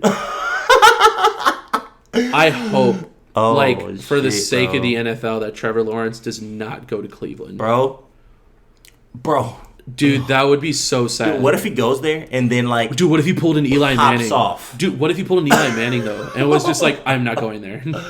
I Trevor he wouldn't could, do that, though. But, He wouldn't. bro, if Trevor came onto a team and had the same squad right now that Baker has, like, if they convince the squad dude. to stay, there's no way Trevor's, like, gonna be like, Dude, nah, Trevor, dude, bro. if they were calling some whack ass calls, Trevor Bro. would just be like, no. This I'm is throwing what it we're to gonna OBJ, do. and he's gonna score a Touchdown. touchdown. Yeah. Tutty, Yeah. Tutty. I always say Tutty to the buddy. Touchdown to your butt, bitch. That's Tutty to the buddy. Tutty, dog. Tutty to the buddy. Bro, all fucking day. He would eat. You're not wrong. Because I don't even think Baker Mayfield ate that hard in college. Like, he was good. He was just in a well-known college. To me, Trevor Lawrence is better in college than Baker was. Trevor's better than most people Bro, look. than when they were in college. I just don't. I see the He's Baker. better than like a lot of NFL quarterbacks right now. Baker and Manziel have the same hype to me. And Baker's performing exactly how Manziel did when he came into the league. He somewhat had a squad and didn't do shit with it. And then he ended up, working himself to the CBL or whatever the fuck league. And it still he went to the CFL, and then he went to the AAFL. He still looked and ass. Now I he doesn't watched play his for games. anybody. He still looked bum ass Egypt in all these motherfucking games, bro. He still just looked garbage, just throwing interception left and right. And Baker does the same shit, but you can't, bro, if you have a team like that. It's just make or break season. We're Baker, like I said, he's just gonna forever be on my shit list until he shows me he can fucking do something. I respect it. Dak is borderline on there because he needs to do something. Now I'm a little nervous because it's in my division and I'm sure that they're gonna pop off. I think so. Did you see that Ron Rivera has cancer? Yes, I did actually see that. I also saw that. It's not. He's gonna be okay. I saw it wasn't a big deal. They said and he's gonna be okay. He said he was still gonna coach. And Yeah, like he'll get treated. they said they caught it. and- So he actually detected it himself. He was Yeah. performing like a self, like a mammogram That's for cool. girls. Yeah, like he was doing his own thing. And then they caught it, and like he's gonna be okay. But dude, like my heart sank when I saw that. I was like, "There's no fucking way." Yeah. I mean, my heart was like, "What the fuck?" His announcement was kind of funny though. He's like, "All right, guys, I have cancer, so I might be a little grouchy this season." Right. Just letting you know, I might be a little irritable, but they said that like it's treatable. He's gonna be okay. So, thank God. Yeah. But I meant to bring that up last weekend. It's fucking nutty. Do you think Gronk stayed in shape when he retired? Yes and no. Did you see those interviews he was doing after the fact? He looks small as fuck, bro. He looked like he lost so much muscle catching mass. passes. I've seen some videos where he was like in the camp catching passes and shit. In the off season, like just like with other teams or with Tom? No, as soon as he signed with the Bucks, I've seen some video of him like Brady throwing up some passes. Oh no, I have no. He looks big again, but they were saying he stayed in shape the whole time, and I was like, I don't know if I buy that. So I think that Gronk will be okay within a 30-mile radius. Like anything outside of that, it's going to be difficult. What are you talking about? So as far as him being in shape and being big and all this, he'll do his damage within maybe 25 yards or less. He won't be... Oh, you said mile. I was like, what? What you mean? You said like a 30-mile radius. I was like, what are you talking about? I mean like on the yards. 30 okay, like the 30-yard line. Right. Yeah. I would say about 25. They were talking about having him on some sort of like snap count. Do you think they do that? Maybe to start the season, right? Maybe. Or do you think he's ready to go? No. I think Gronk's got that energy where he's like, I'm not sitting. I mean, I feel like he's going to play. Like if Tom's out there, I'm playing. He won't be like, no... I don't know if he'll be as effective as we think he will be. I think he's still going to be good, though. I feel like if they make it to the playoffs, he becomes more effective. Oh, sure. I'll put it that way. Well, because he'll put it all on the line. Right. Like, he's like, all right, like I'll put my body on the line now. He'll become the go-to man if they have... But before that, I don't... Nah. I feel that. I see him I also see Brady just having other tools that he can throw to, not just Gronk. So, it's not like it's with the Patriots where at sometimes... He had other people to throw to, like the Edelmans and the shit like that, but it was mainly Gronk, which is kind of like Gronk was Brady like the main with Gronk beast, was like a Wentz with Ertz. Like, oh, for sure, he has other people, but Ertz is like like it's built the around go-to, him. right? Yeah, it was kind of like that. I don't know if they necessarily want to have that same stance in Tampa Bay. I don't think that the guys they got out there is... I don't Gronk think is that almost should. like the icing to the cake, bro. Like, it's like you got all these guys, but like Gronk's out there too. At like, this point, shit. Gronk should be like... he should play like that Witten role. Like how Witten stayed forever with the Cowboys. A possession and receiver here and there, that can run some routes he'll catch a touchdown for you in the red zone when you need it. He needs to play that kind of role, not try to come out and be like, I'm the man, throw it to me. Like, nah, bro, like, we're past that stage. You even stopped playing and said yourself you were happy not playing. So I feel like now we're just at a point to where you kind of want to just help your boy and Brady maybe get another ring in a different place, and you'd like to be a part of that. But you know damn well, Gronk, you're not coming out here banging like that. That's true. You know, I feel that. Not at all. Let's catch up on Hard Knocks. These past couple episodes have been sick. They've been pretty gnarly. Dude, I love it. I'm curious about how you feel. How do you feel about oh boy Jalen Ramsey now? I thought it was kind of interesting after having our initial conversation about how they viewed him like in the episode. I still feel going like house shopping for a house that was custom built for him, saying that like this is going to be his long-term home regardless of what happens, and he's happy to be with the team. Right. You think he's just saying shit? Or? I mean, that's usually how it is, right? They have more than enough money, right? Like, and they have homes in multiple cities. All these players do. Yeah. And so, like, not every single one, right? But let's say, right, I like fucking Denver, right? I would have a home in Denver when I go play the Denver Nuggets. So instead of me staying at a hotel, maybe I go stay back at my fucking house. A lot of players do this shit over the whole scope. So him getting a house though there, and it's in LA, bro. So I mean, let's be real. That's a huge go-to place. Like people love LA. I heard, like, or California just altogether. Like I heard it's badass. Yeah. Of course he's gonna love it there. I mean, he just came from where? Fucking ass backwards Jacksonville. Like, so I mean, what the fuck is there to do in Jacksonville that I've never been to Jacksonville. I don't know. Compared to LA. Like, are you fucking kidding me? Like, probably not even close to where you want to stay. It's kind of like LeBron, right? He was in Cleveland, but he went to Miami. I mean, where would you rather stay? I mean, it's like, come on. Dude, let's be real, right? So yeah, I'm okay with him personally in the house and saying he's happy there. I do feel like he is legit happy there. It seems like he is. He seems genuine. I don't feel like though that they're gonna do shit. Like I feel like they're multiple pieces away now of giving up Gurley. Like I don't understand what was the purpose of that. The only thing I can see is Gurley didn't like golf. Like period. Maybe. Like, why? The only other thing people can say, well, he gets hurt a lot. I mean, no, it's not just he gets hurt a lot. It's the arthritis in his knee. So, like that's injury. Not he gets hurt a lot. That's like a chronic problem, right? But if he performs, he didn't know after that. Which only in certain spans, because even with this arthritis, when he came back, he still popped off for like some long ass runs. Yeah, like and halfway through the season, he still made an effect though on the team. Halfway through the season, he still made an effect on the team though. I guess. So this is what I'm saying. With him having arthritis, if Gurley comes out, even if he's not going to run the ball none of the game, the other team is still going to be like, what if Gurley is getting the ball this Not if he's got arthritis in his knee. But bro, you're telling me you wouldn't respect Gurley at all if he was on the field? Because players didn't in the playoffs when he played. They respected C.J. Henderson way more than they respected him. But he popped off though. Not in the playoffs. He had like 4 or 5 games where like he did well and then he fell off again and then played like shit in the playoffs. But it's okay because teams still have to respect the fact that he could still be a threat. He's not a bum to teams. You're not wrong.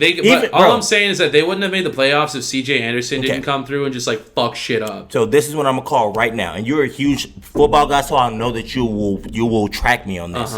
Where did Gurley just go? He went to the Falcons. He's going to pop off.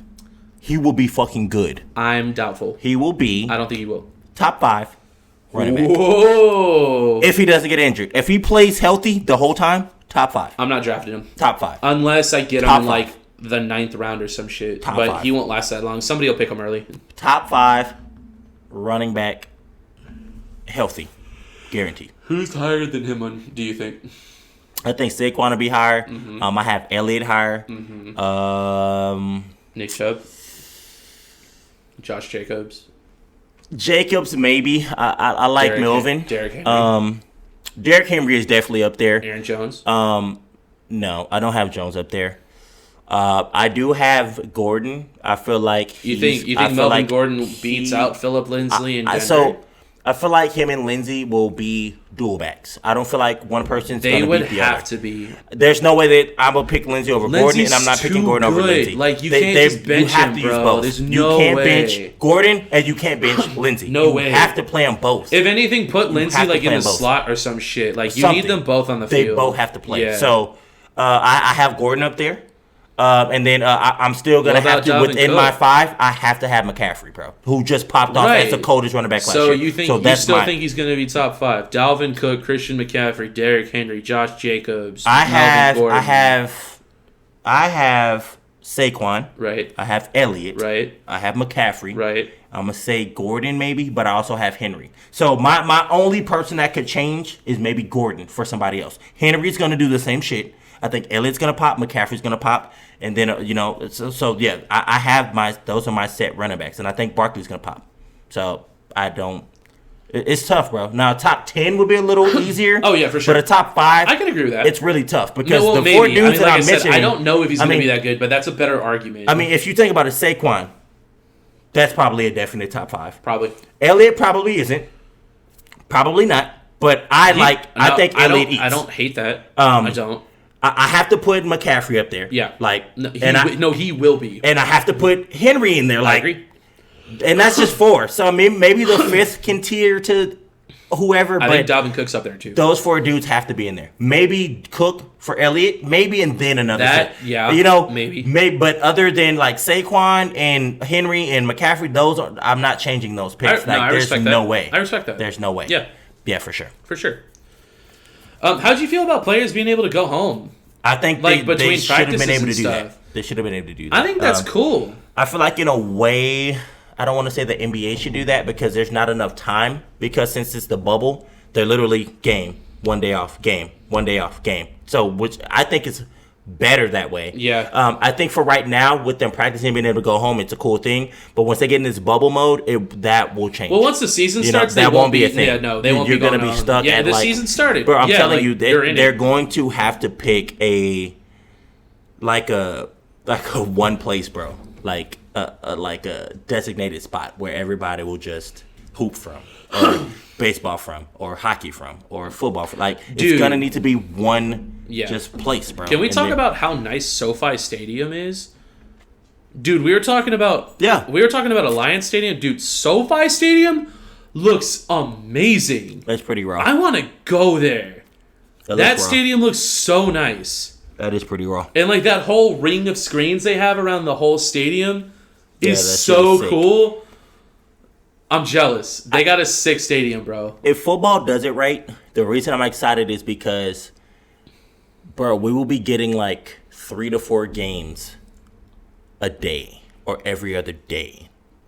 That's bizarre to have. Like, including the... You mean on the weekends?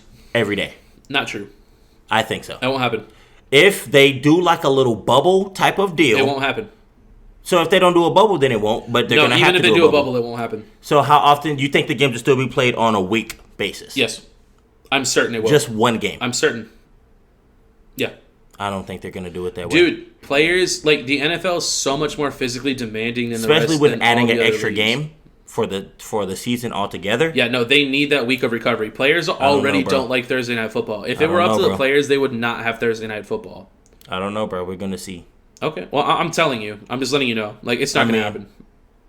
Unless you're on the board of the NFL, then I believe you. But I know you know more than me. I might as well. But I'm just fucking with you. I'm not that cocky. but like, you are definitely that honest, cocky. Like, yeah. I mean, we're going to see, bro. But I feel like we're going to get multiple games throughout the week that we did not get before. Well, it's going to be different. I'm saying this. It'll be different. We might get Fridays, and we'll probably get Saturdays. And we'll still have our Sunday, Monday. Well, of course. Right. Yeah. So that's going to be a lot of games.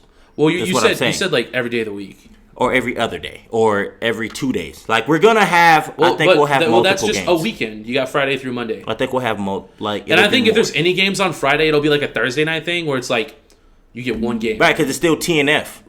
Right. So, Thursday, Friday, Saturday, Sunday, Monday. Right. So then, okay, I would say something like that is going to happen. It could. Which, again, that's kind of more so what I'm saying. Even Friday may be a lot of games, happen. Bro. Like, I think them pushing to Friday might just be like a flex spot. Like, if they absolutely have to, like if something happens, Friday's open. Like, if they got to make up a game or something. Which, if teams are opting out of playing and shit, right? Which it could. There you go. So, we'll see. But I think Saturdays are a very strong possibility. I think they will do Saturdays. We're pretty much just waiting for the announcement at this point. 4 to 5 days a week, bro. We'll have football. Think about how nutty that would be. That's a wet dream, bro. So this is the crazy part. In the NBA, bro, if it was not a bubble and these playoffs were happening, the teams would take 2 days off. Yeah. So we would literally see a game. That team that you watch does not play until 2 days after, no matter what the case was. Right. Now they play the next day. These 3 or 4 teams play. The next day, your team's playing again. I'm going to be honest. I kind of don't like it because I wish I could catch more games. I think like, it's there's sick as so fuck, many dude, of them. because it's every single day. I'd have to just be sitting around all day watching basketball all day. It's sick as fuck. It starts at noon. Like you said, like you like when NFL starts out early. I hate it. You love it though. So it's right a now it's thing. too early. Like for it's a me, flip-flop like thing.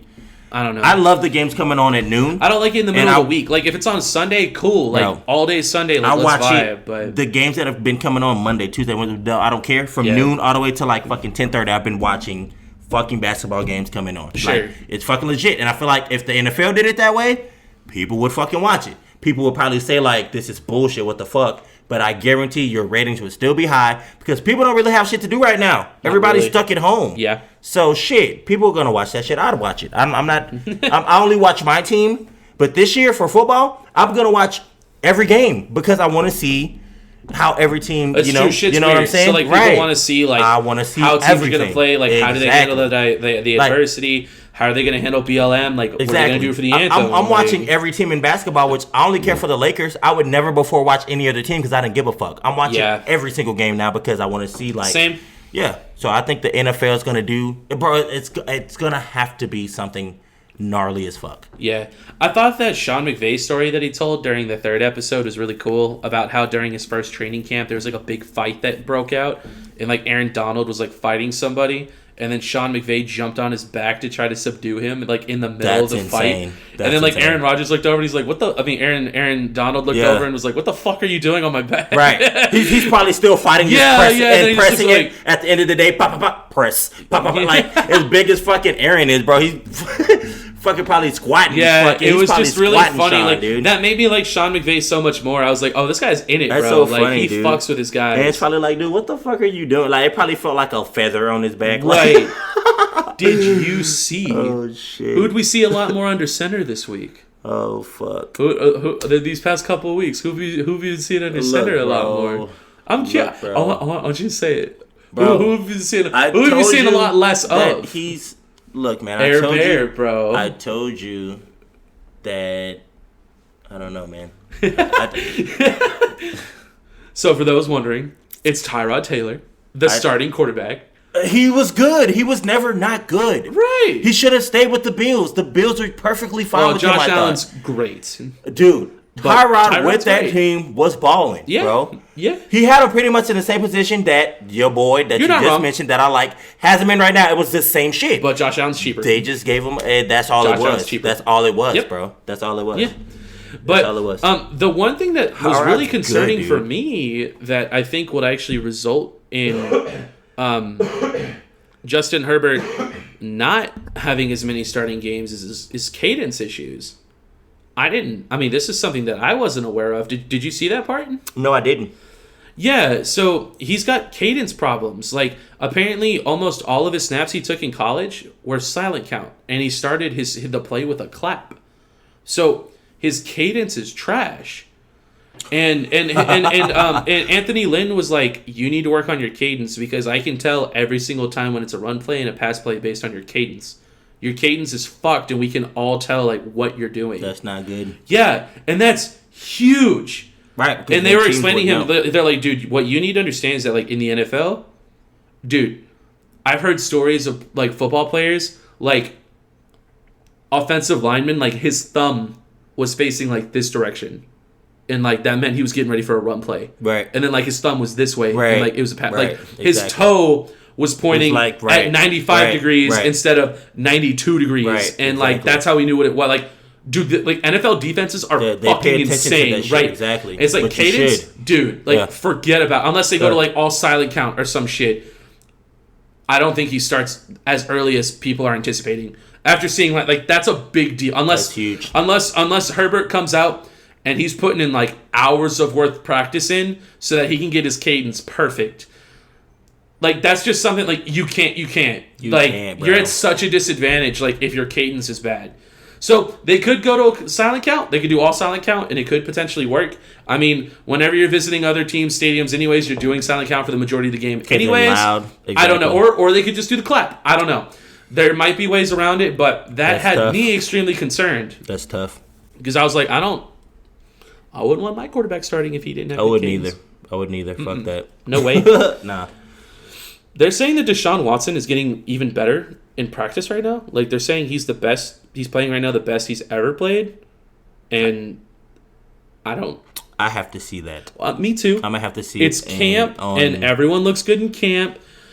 But if Deshaun's popping off even more than he has before, people should be a little scared. That's all I'm going to say. Against not your team defense. I'm hoping that I get Deshaun this season because I've had him on my fantasy team every year since he joined the league. They're like kind of your secondary team low-key, but... Yeah, Houston's my second team, I'll be honest. He kind of has to... I'm realistic, though. I have to see it in a game. And I also need to see him make it to the playoffs. To be fair. I need to see him make it to the playoffs, though, and do it. That's what I'm saying. Dude, he has, though. It's just that, like, they get into a shootout, and then the other team has the ball last, and then he's not on the field, so he can't do anything. I'm sorry. If he's in that predicament, I apologize, but well, it's like all the times he's lost to the Patriots, he's put up like 45 on them, and then they get like 48, and he loses. And it's right, like, well, what are you gonna do about that? You know what I mean? I'm sorry, he's still lost. I mean, you're not.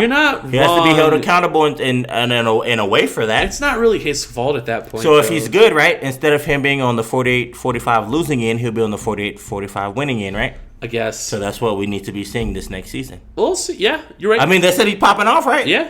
I got to see it, man. Yeah, his defense has never been bad. That's actually not true.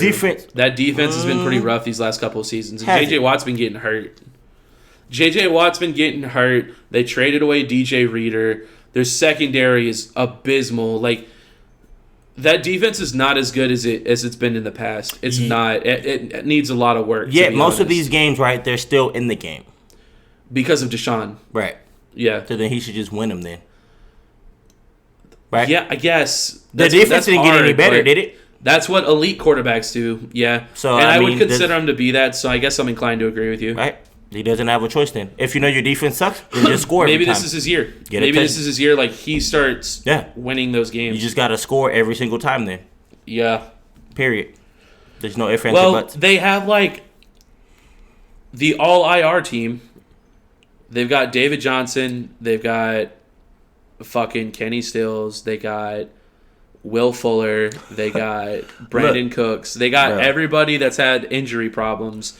And then I don't want to hear it though. No, what I'm saying. No. What I'm saying. No, what I'm saying with that though. Yeah, he's torn both his ACLs. That's what I'm saying. So like, what I'm saying. No, what I'm getting at though is like the potential is there because they're all extremely talented. So like if they all stay healthy, this could be a really explosive offense. We're gonna see. You said he looks good. I'm definitely gonna keep an eye out for him because I've always told you that he's overrated. You don't agree with me because you like him. I don't. So this season will prove if I'm right or if you're right. Now he doesn't. I'm inclined to agree with you. He doesn't have his offensive line is still not great. He doesn't have a go-to wide receiver no more. Not in like a way. D-Hop. Yeah, right. I mean, still does have. Will Fuller's kind of his guy. He's pretty good. But Will Fuller gets hurt too. So right. We'll see. We'll see. Yeah, we'll see. If he could pop off this year, I'll give him a little bit of credit. Okay. Because he doesn't have like no bailing out for real. He's really just gonna have to make plays now. Well, that's all he's ever done. Right. So. Well, I mean, but he's had the tools to be able to. You're not wrong. Look like he's making plays. You can't say he doesn't make plays, though. But you can't say D-Hop didn't make some plays and made him look like he made plays. You're absolutely right. It's like a hand-in-hand kind of thing. It takes two to tango. Yeah. Right. So let's see him tango with somebody else that's not D-Hop now. And let's see how we look now. Sure. Right. I'm excited for it. That'd be like taking like Thomas away from Drew Brees in a way, or taking like, Gronk or Edelman away from Brady, or like something like that. Yeah, your guy. Taking Ertz away from It's like taking Wentz, Jordy or Devontae away from Aaron Rodgers. Right. Yeah. Now let's see what you do. Right. Then that's where we can see like, okay, you're doing your thing. Yeah. Right. Shout out to Budda Baker, cornerback, actually safety for the Cardinals. He's now the highest paid safety in the NFL. I saw that, dude. 4 years, $59 million. Shout out to that fucking guy. That's insane. I'm looking for my 4-year, $59 million contract. $15 million a year. $1 million plus a little bit every month. That's like $1,200,000 or something like every month, bro. Can you imagine like this apartment but getting $1 million every month? You wouldn't even be here, bro. You'd be like in a. No, I'd probably still stay somewhere like this. I would too. So I would have a condo. I like so condos. Here's the thing, dude. Like when it comes to money, right? Like the problem that I think that a lot of people have is like modesty and like people just want to flash out, right? I don't give a fuck about flashing out for anybody. Like I don't give a fuck what anyone thinks about me. Like my business is my business, and like what I'm gonna do is my shit. And, like, if you don't fuck with me, that's cool. You don't have to. I'm not doing what I'm doing for you. I wouldn't have a set place, though. So, even when it comes to finances, like, don't get me wrong. Like, I'm going to get a decent place, but, like, I don't need 6 bedrooms. Me neither. Like, for me, it's like I'd get, like, maybe a 3 or a 4 bedroom. Probably a 4 bedroom. 1 for me, 1 for the podcast studio, and then, like, 2 spares. I will admit that I will have, like, 3 or 4 toilets, though, because having multiple bathrooms is the fucking shit. And 2 showers. In a way, I guess, but I love it. I'll never go back to having a single toilet again. I mean, condos to me are raw. But if I had money like that, bro, I would literally just. Well, I wouldn't have like, a place to stay. I would just vacation yeah, everywhere. Well, I'd probably have I'd definitely shit. have like a lake house or something for sure. Maybe something like that. But yeah, and then I'd have like my own place, and I'd fill it with stuff that I appreciate and enjoy. But I don't need to be flashy, and I'd get like I'm really big. Like I want like solar panels, and I want a Tesla, and I want a battery bank. But I mean, you can do those kind of shits now. You know what I'm saying? You don't need $1 million for that. Kind of. It's kind of expensive. If you want to just own everything outright, that's kind of, and you already know that's how I fuck with shit. So I know people who have solar panels. I also know people who have Teslas. They're expensive though. But it's goals. Oh, and they're goals that can be reached. Yeah. Oh yeah. Without needing sure. I'm just saying like if I was in that position. I'm talking about like. If I had money like that, bro, I would just vacation everywhere, eat whatever I wanted, and like just be in hotel suites. Yeah, I can't do that. I would definitely hire my own chef. I could kind of do that right now, but not like how I would be able to. I'd want somebody to cook my food for me all the time. I mean, I'd eat out a lot. I'm not gonna lie. Oh sure, but you know me, I'm a foodie as fuck, so I'm gonna be in like every 5-star restaurant trying. That would be pretty sick. Everything. I would definitely be eating. I'd probably, honestly, like when you have that kind of money though, you eat out and it's like not bad for you because you're going to like nice restaurants. It doesn't care. Yeah. So if some shit's like $200 for a plate and it's just like 2 bites, you don't give a shit because you're like, that was good. Bring me fucking like 5 more of those 2 bites. I still would give a shit. Like pork. Like I'm still like, no, I'm not eating that. Not for food. I would fuck up some food. I would pay. I've already paid like $100 for like a fucking 3 or 4 bite little fucking shit, and I'm like, oh, that's pretty good. Now I wouldn't get it again, but I'm like, at least for the moment. To try, I respect that. No, I'm talking like. But if I had that much money, I would just keep running. I'm like, yeah, bring me another one. The 2 bites. I'll take 3. Bring me another. Right, sir, that'll be $300. Yeah, fine. Yeah, okay, cool. Go run it. You know, yeah, not a problem. Did you see that Fitzmagic throwing no lookers in practice? I did, but again, we talked about this a couple episodes ago. Mahomes started that shit. Yo, yeah, 100%. For sure. Now, I do feel if like... there's anyone else that could do it, Fitzmagic will do it, bro. We're going to see that shit start happening this season coming up, bro. Like some NFL street shit? It's going to be sick as fuck. Like, we'll see him hike it. Do you think Mahomes will successfully throw it behind the back pass in an NFL game? On the goal line. Oh. On the goal line. Dude, that'd be so sick. On the goal line. Hike it, man. boom, and then Tyreek will catch it, boom, touchdown. I think that, yes, for sure. And, like, when he hikes it, he won't even look over there, bro. He's going to hike it and then just sky, and it'll be, yes, bro, I do. He won't even look at him. He'll just walk away. Yep. Oh, dude. Yes. Holy shit. I do, bro. I really do. And I think other quarterbacks are starting to do, like, Fitz, I feel like he did that because he also saw the same shit that I saw. Yeah. So now he's like, damn, if I incorporate that, it's crazy Fitz, dude, you want to know what makes Fitz good? He has nothing to lose. He's had nothing to lose for years. Exactly. But that's like his ace in the hole. Yeah. Because he's like, let's just do some shit. Like, let's see what fucking happens. And then, like, how crazy is... He gets, like, 6 touchdowns. And you're like, holy shit. Think about how bizarre it is, right? In basketball, no-look passes happen all the time. And usually when it's a no-look pass, it either ends up in a wide-open 3 or, like, a wide-open dunk or a highlight or something. Oh, yeah, easy. If they hike the ball and they're scanning the right side of the field the whole time, the backs don't know what the fuck to do if they just all of a sudden launch it, dog, to the left side without even looking over there. Especially if they're running like a zone coverage or something. Like if they're running like man-to-man or something, that's a little more difficult because like they're going to play their guy anyways. So sick. If they're playing like a zone defense, you might be able to pull it off. That shit will be so... It's going to be so sick, bro. Yeah. It's going to happen. It's going to happen. Gardner Minshew has a partnership, I think it was like with Bud Light, where if you draft Gardner Minshew first overall in your fantasy league, you'll get a free case of beer. They're so stupid, though. Dude, it's so cool. Are you going to draft him just to get a free case of beer? No. Exactly. I don't drink beer. But if you did, would you? Like, I drink beer. I'd do it for the memes. Hardcore. Yeah. No, I wouldn't. I wouldn't draft him in the first round. Yeah. No. Yeah, man. Maybe the second. Yeah, no, not even first round. That's fucking stupid. Right, like he's like a third, maybe fourth round. The only time you draft a quarterback that high is if it's a 2-quarterback league. If it's a single quarterback league, you don't get a quarterback at least until round 4. If you need beer that bad, like, dude, bro, I got you. I got you, bro. Hit me up. If you need beer that bad, I got you. Bro. I can cash app you $10, bro, to go get some brews. I don't know. That's also just kind of a cool story, though. Like, hey, I got some free beer, like, because I drafted Gardner Minshew. Like, that's kind of cool, right? Right, but. I don't know. It's just a bullshit fantasy then? Like, is this just a bullshit knockoff? Yeah, like if it's a free league, like why not, right? Yeah, you're not about to just be grabbing him, dog. Yeah, I'm not doing that in my $50 or $100 leagues. Like, that's not happening. Yeah. Get the fuck out of here, bro. Fuck that. Even if no. Oh shit. No. I mean, that's cool though. It is cool though that they do that. Yeah, it's cool. Because I mean, I'm pretty sure people do it out of fuck's sake just to get the case, you know. And yeah, but no. Yeah. Shout out to Lucas Giolito. He got the first no-hitter of 2020 in the MLB. A little bit of MLB talk here, man. We didn't... I don't know if we talked about old buddy that hit the home run when he shouldn't have. I think we did. No. We didn't? No. What are you talking about? In baseball, bro, they have these unwritten rules, right? Oh, do you mean like they were up by a bunch and then he just like 10-3. Smashed it? Oh. It was 10-3 in the... Yeah, they have gentleman rules in baseball. Right, it was some don't bullshit be a like fucking that, bro. asshole. He fucking grand slams this shit, dog. And like... Dog. And so this dude, though, this is 7. The thing. This guy is raw as fuck. He already has like the home run record. Like, okay. For like the youngest to...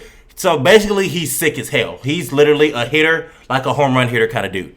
He almost looks kind of like Chase Young, dog. It's kind of weird. Wow. But in baseball. I think I know what you're talking about. He's good as fuck, though. So, yeah, I guess it's... I don't really know how it happened, but it's like a written rule where, like... The pitch was 3-1. So he was supposed to let the dude come and walk him, and then a run comes in. He rips the fucking 3-1 pitch, dog. That's coming right down the middle. That's supposed to make it 3-2, right? Sure. Rips the shit, dog. Grand slam.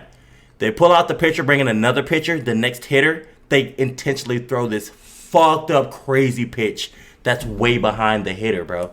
So the owner ends up getting fucking, like, a fine and all this shit for it because it was intentional that he had the next pitcher come out and, like... Try to fuck with him. Almost pretty much, like, we do not tolerate that shit, and we will fuck y'all up. And he throws it behind the pitcher, bro, like, not even close to the plate. Oh, shit. To me, so, the young dude is hyped as fuck, bro. Like, he doesn't know. Like, he's just hyped as fuck. He doesn't know, like, the unwritten rule. Right. So he comes back, he's slapping heads and shit, and everybody's kind of like, bro, you weren't supposed to do that. Like, it's fucked up and dumb. So they treat him all shitty, and I'm like...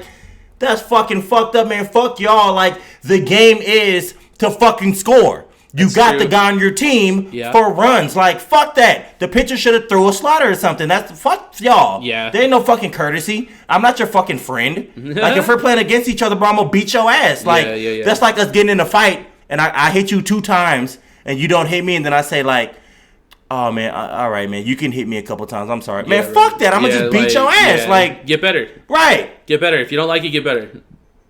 Or forfeit the fucking game, dog. Or, like, fucking leave. If you already know, like, what the fuck? It's not my fault you're losing fucking 10-3 right now. Now this grand slam makes it 14-3. That's your fucking fault. Right. Why y'all losing by 7 runs? Like, fuck a gentleman's rule. Like, what the fuck is that bullshit? Yeah, dude. Yeah. So it ties in kind of to that, but it was fucking gnarly, bro. I feel that. I didn't know if you saw that shit or not. No, I hadn't. Yeah. Little bit of soccer talk. Lionel Messi informed Barcelona he's going to be leaving the team. I saw that, man. That kind of a big deal. That is a huge deal. I don't know shit about soccer. I don't know where he's going. I don't know what the terms are. It's huge because Messi could be considered like the goal. Oh no, I know that part, but I don't know like any of the other details or like where could he go. He's ran for that organization for a very long time. Oh yeah. So this is kind of like almost like LeBron going to like. He's like, I'm gonna go win some chips, man. Yeah, that's kind of what it is. Because it's not fair for him to be on that team and wreck as hard as he does and like be like the best soccer player, but his team don't do shit. You know? I'd be kind of like what am I doing? Right, like, you know, it's kind of almost the same. Why do I work all these hours and bust my ass all this time? I think it's the same thing with Ronaldo. He switched teams too. He was just like, he did, yeah. Bro, I mean, I'm good as fuck. But I want to win. I can't just sit on a team and not do shit. I'd rather be kind of shit and like win all the time than like be the greatest and like fucking lose all the time. Right, exactly. So yeah, I mean it happens. I think players have the right to do it. Like we shouldn't shit on them. I'm happy that he's moving. I'm not shitting on him. Actually, I watch soccer. I'm glad that he's moving. I actually think that Lionel low-key probably is the best soccer player I've seen. I think Ronaldo's just as sick. But there was some Brazilian dude that I can't remember his name. Sure. He, to me, was probably the best. But Ronaldo and Messi definitely got my attention now as one of them are the best. They're sick, though. Like, they're sick, bro. If you watch, like, their fucking highlights, it's fucking nuts. It's nutty. I feel that. They're really cool. But, yeah, that sucks probably for Barcelona. But it does not suck for the rest of the league that can now say, like, bro, come play with us. Like, that's gonna be crazy. I feel that. Okay, I think that's about it. I think we're good here. I think we covered almost everything we needed to. Feeling pretty good, man. I think we fucked with it all, too. Hell yeah. Good Tuesday. Hey, very good Tuesday. Good Tuesday. Y'all make sure y'all have yourselves an enjoyable Wednesday, though. You feel me? Enjoy that hump day. Everybody gotta enjoy the hump day. Yeah, and for anyone who doesn't know, we do have a Facebook page now. If you give a shit, I didn't think anyone would, but a lot of people have liked the page. So thanks to you guys for the support. Y'all are fucking awesome. Really appreciate it, man. Y'all don't understand. Like it works wonders and does tremendous things for us. As a page and as a whole, me and him trying to get some things popping off here. So absolutely, and we're just trying to spread our positivity. We're doing this because we're having a good time, but we want to be able to have as many other people join us on our journey through our podcasting and everything too. So if you know anybody else who would enjoy the show, we've been hearing a lot of people like our second show. So just keep that in mind. Our next episode coming out is going to be fucking sick. Just letting you guys know. So keep an eye out for that. I also understand there's been some confusion in regards to like which episodes are which. We're working on that. We're actually going to be having some new artwork dropping soon for the second show, so it's very easily identifiable to like which is which. Right. So just giving y'all a peek there, just letting y'all know like we're taking care of that. Not going to be an issue. We do have video coming out soon on YouTube. We will be doing that soon. Maybe a couple weeks or so. We're going to start doing that. Other than that, find us on social media. We're everywhere. We have all platforms. If y'all are wondering where to find the links, they're in our bios. If you go to the Facebook page, I actually have the link posted not only in the bio, but as an individual post as well. And we encourage you guys to interact with us. Hit us up on social, comment on YouTube, subscribe. We will tell read, your bro, friends. and look into all the shit y'all say. Any suggestions, if y'all want us to talk about a topic, all that kind of shit, man. Make sure y'all don't just y'all drop some comments. But if you like it, make sure you're subscribed, hitting the bell, tell your friends. We want all y'all on the channel, sports or non-sports. It don't even matter. Absolutely. Anyways, I had a really good time today. I hope y'all crush the rest of your week, and we'll be seeing y'all Friday. Hey, see y'all on Friday. Y'all be easy.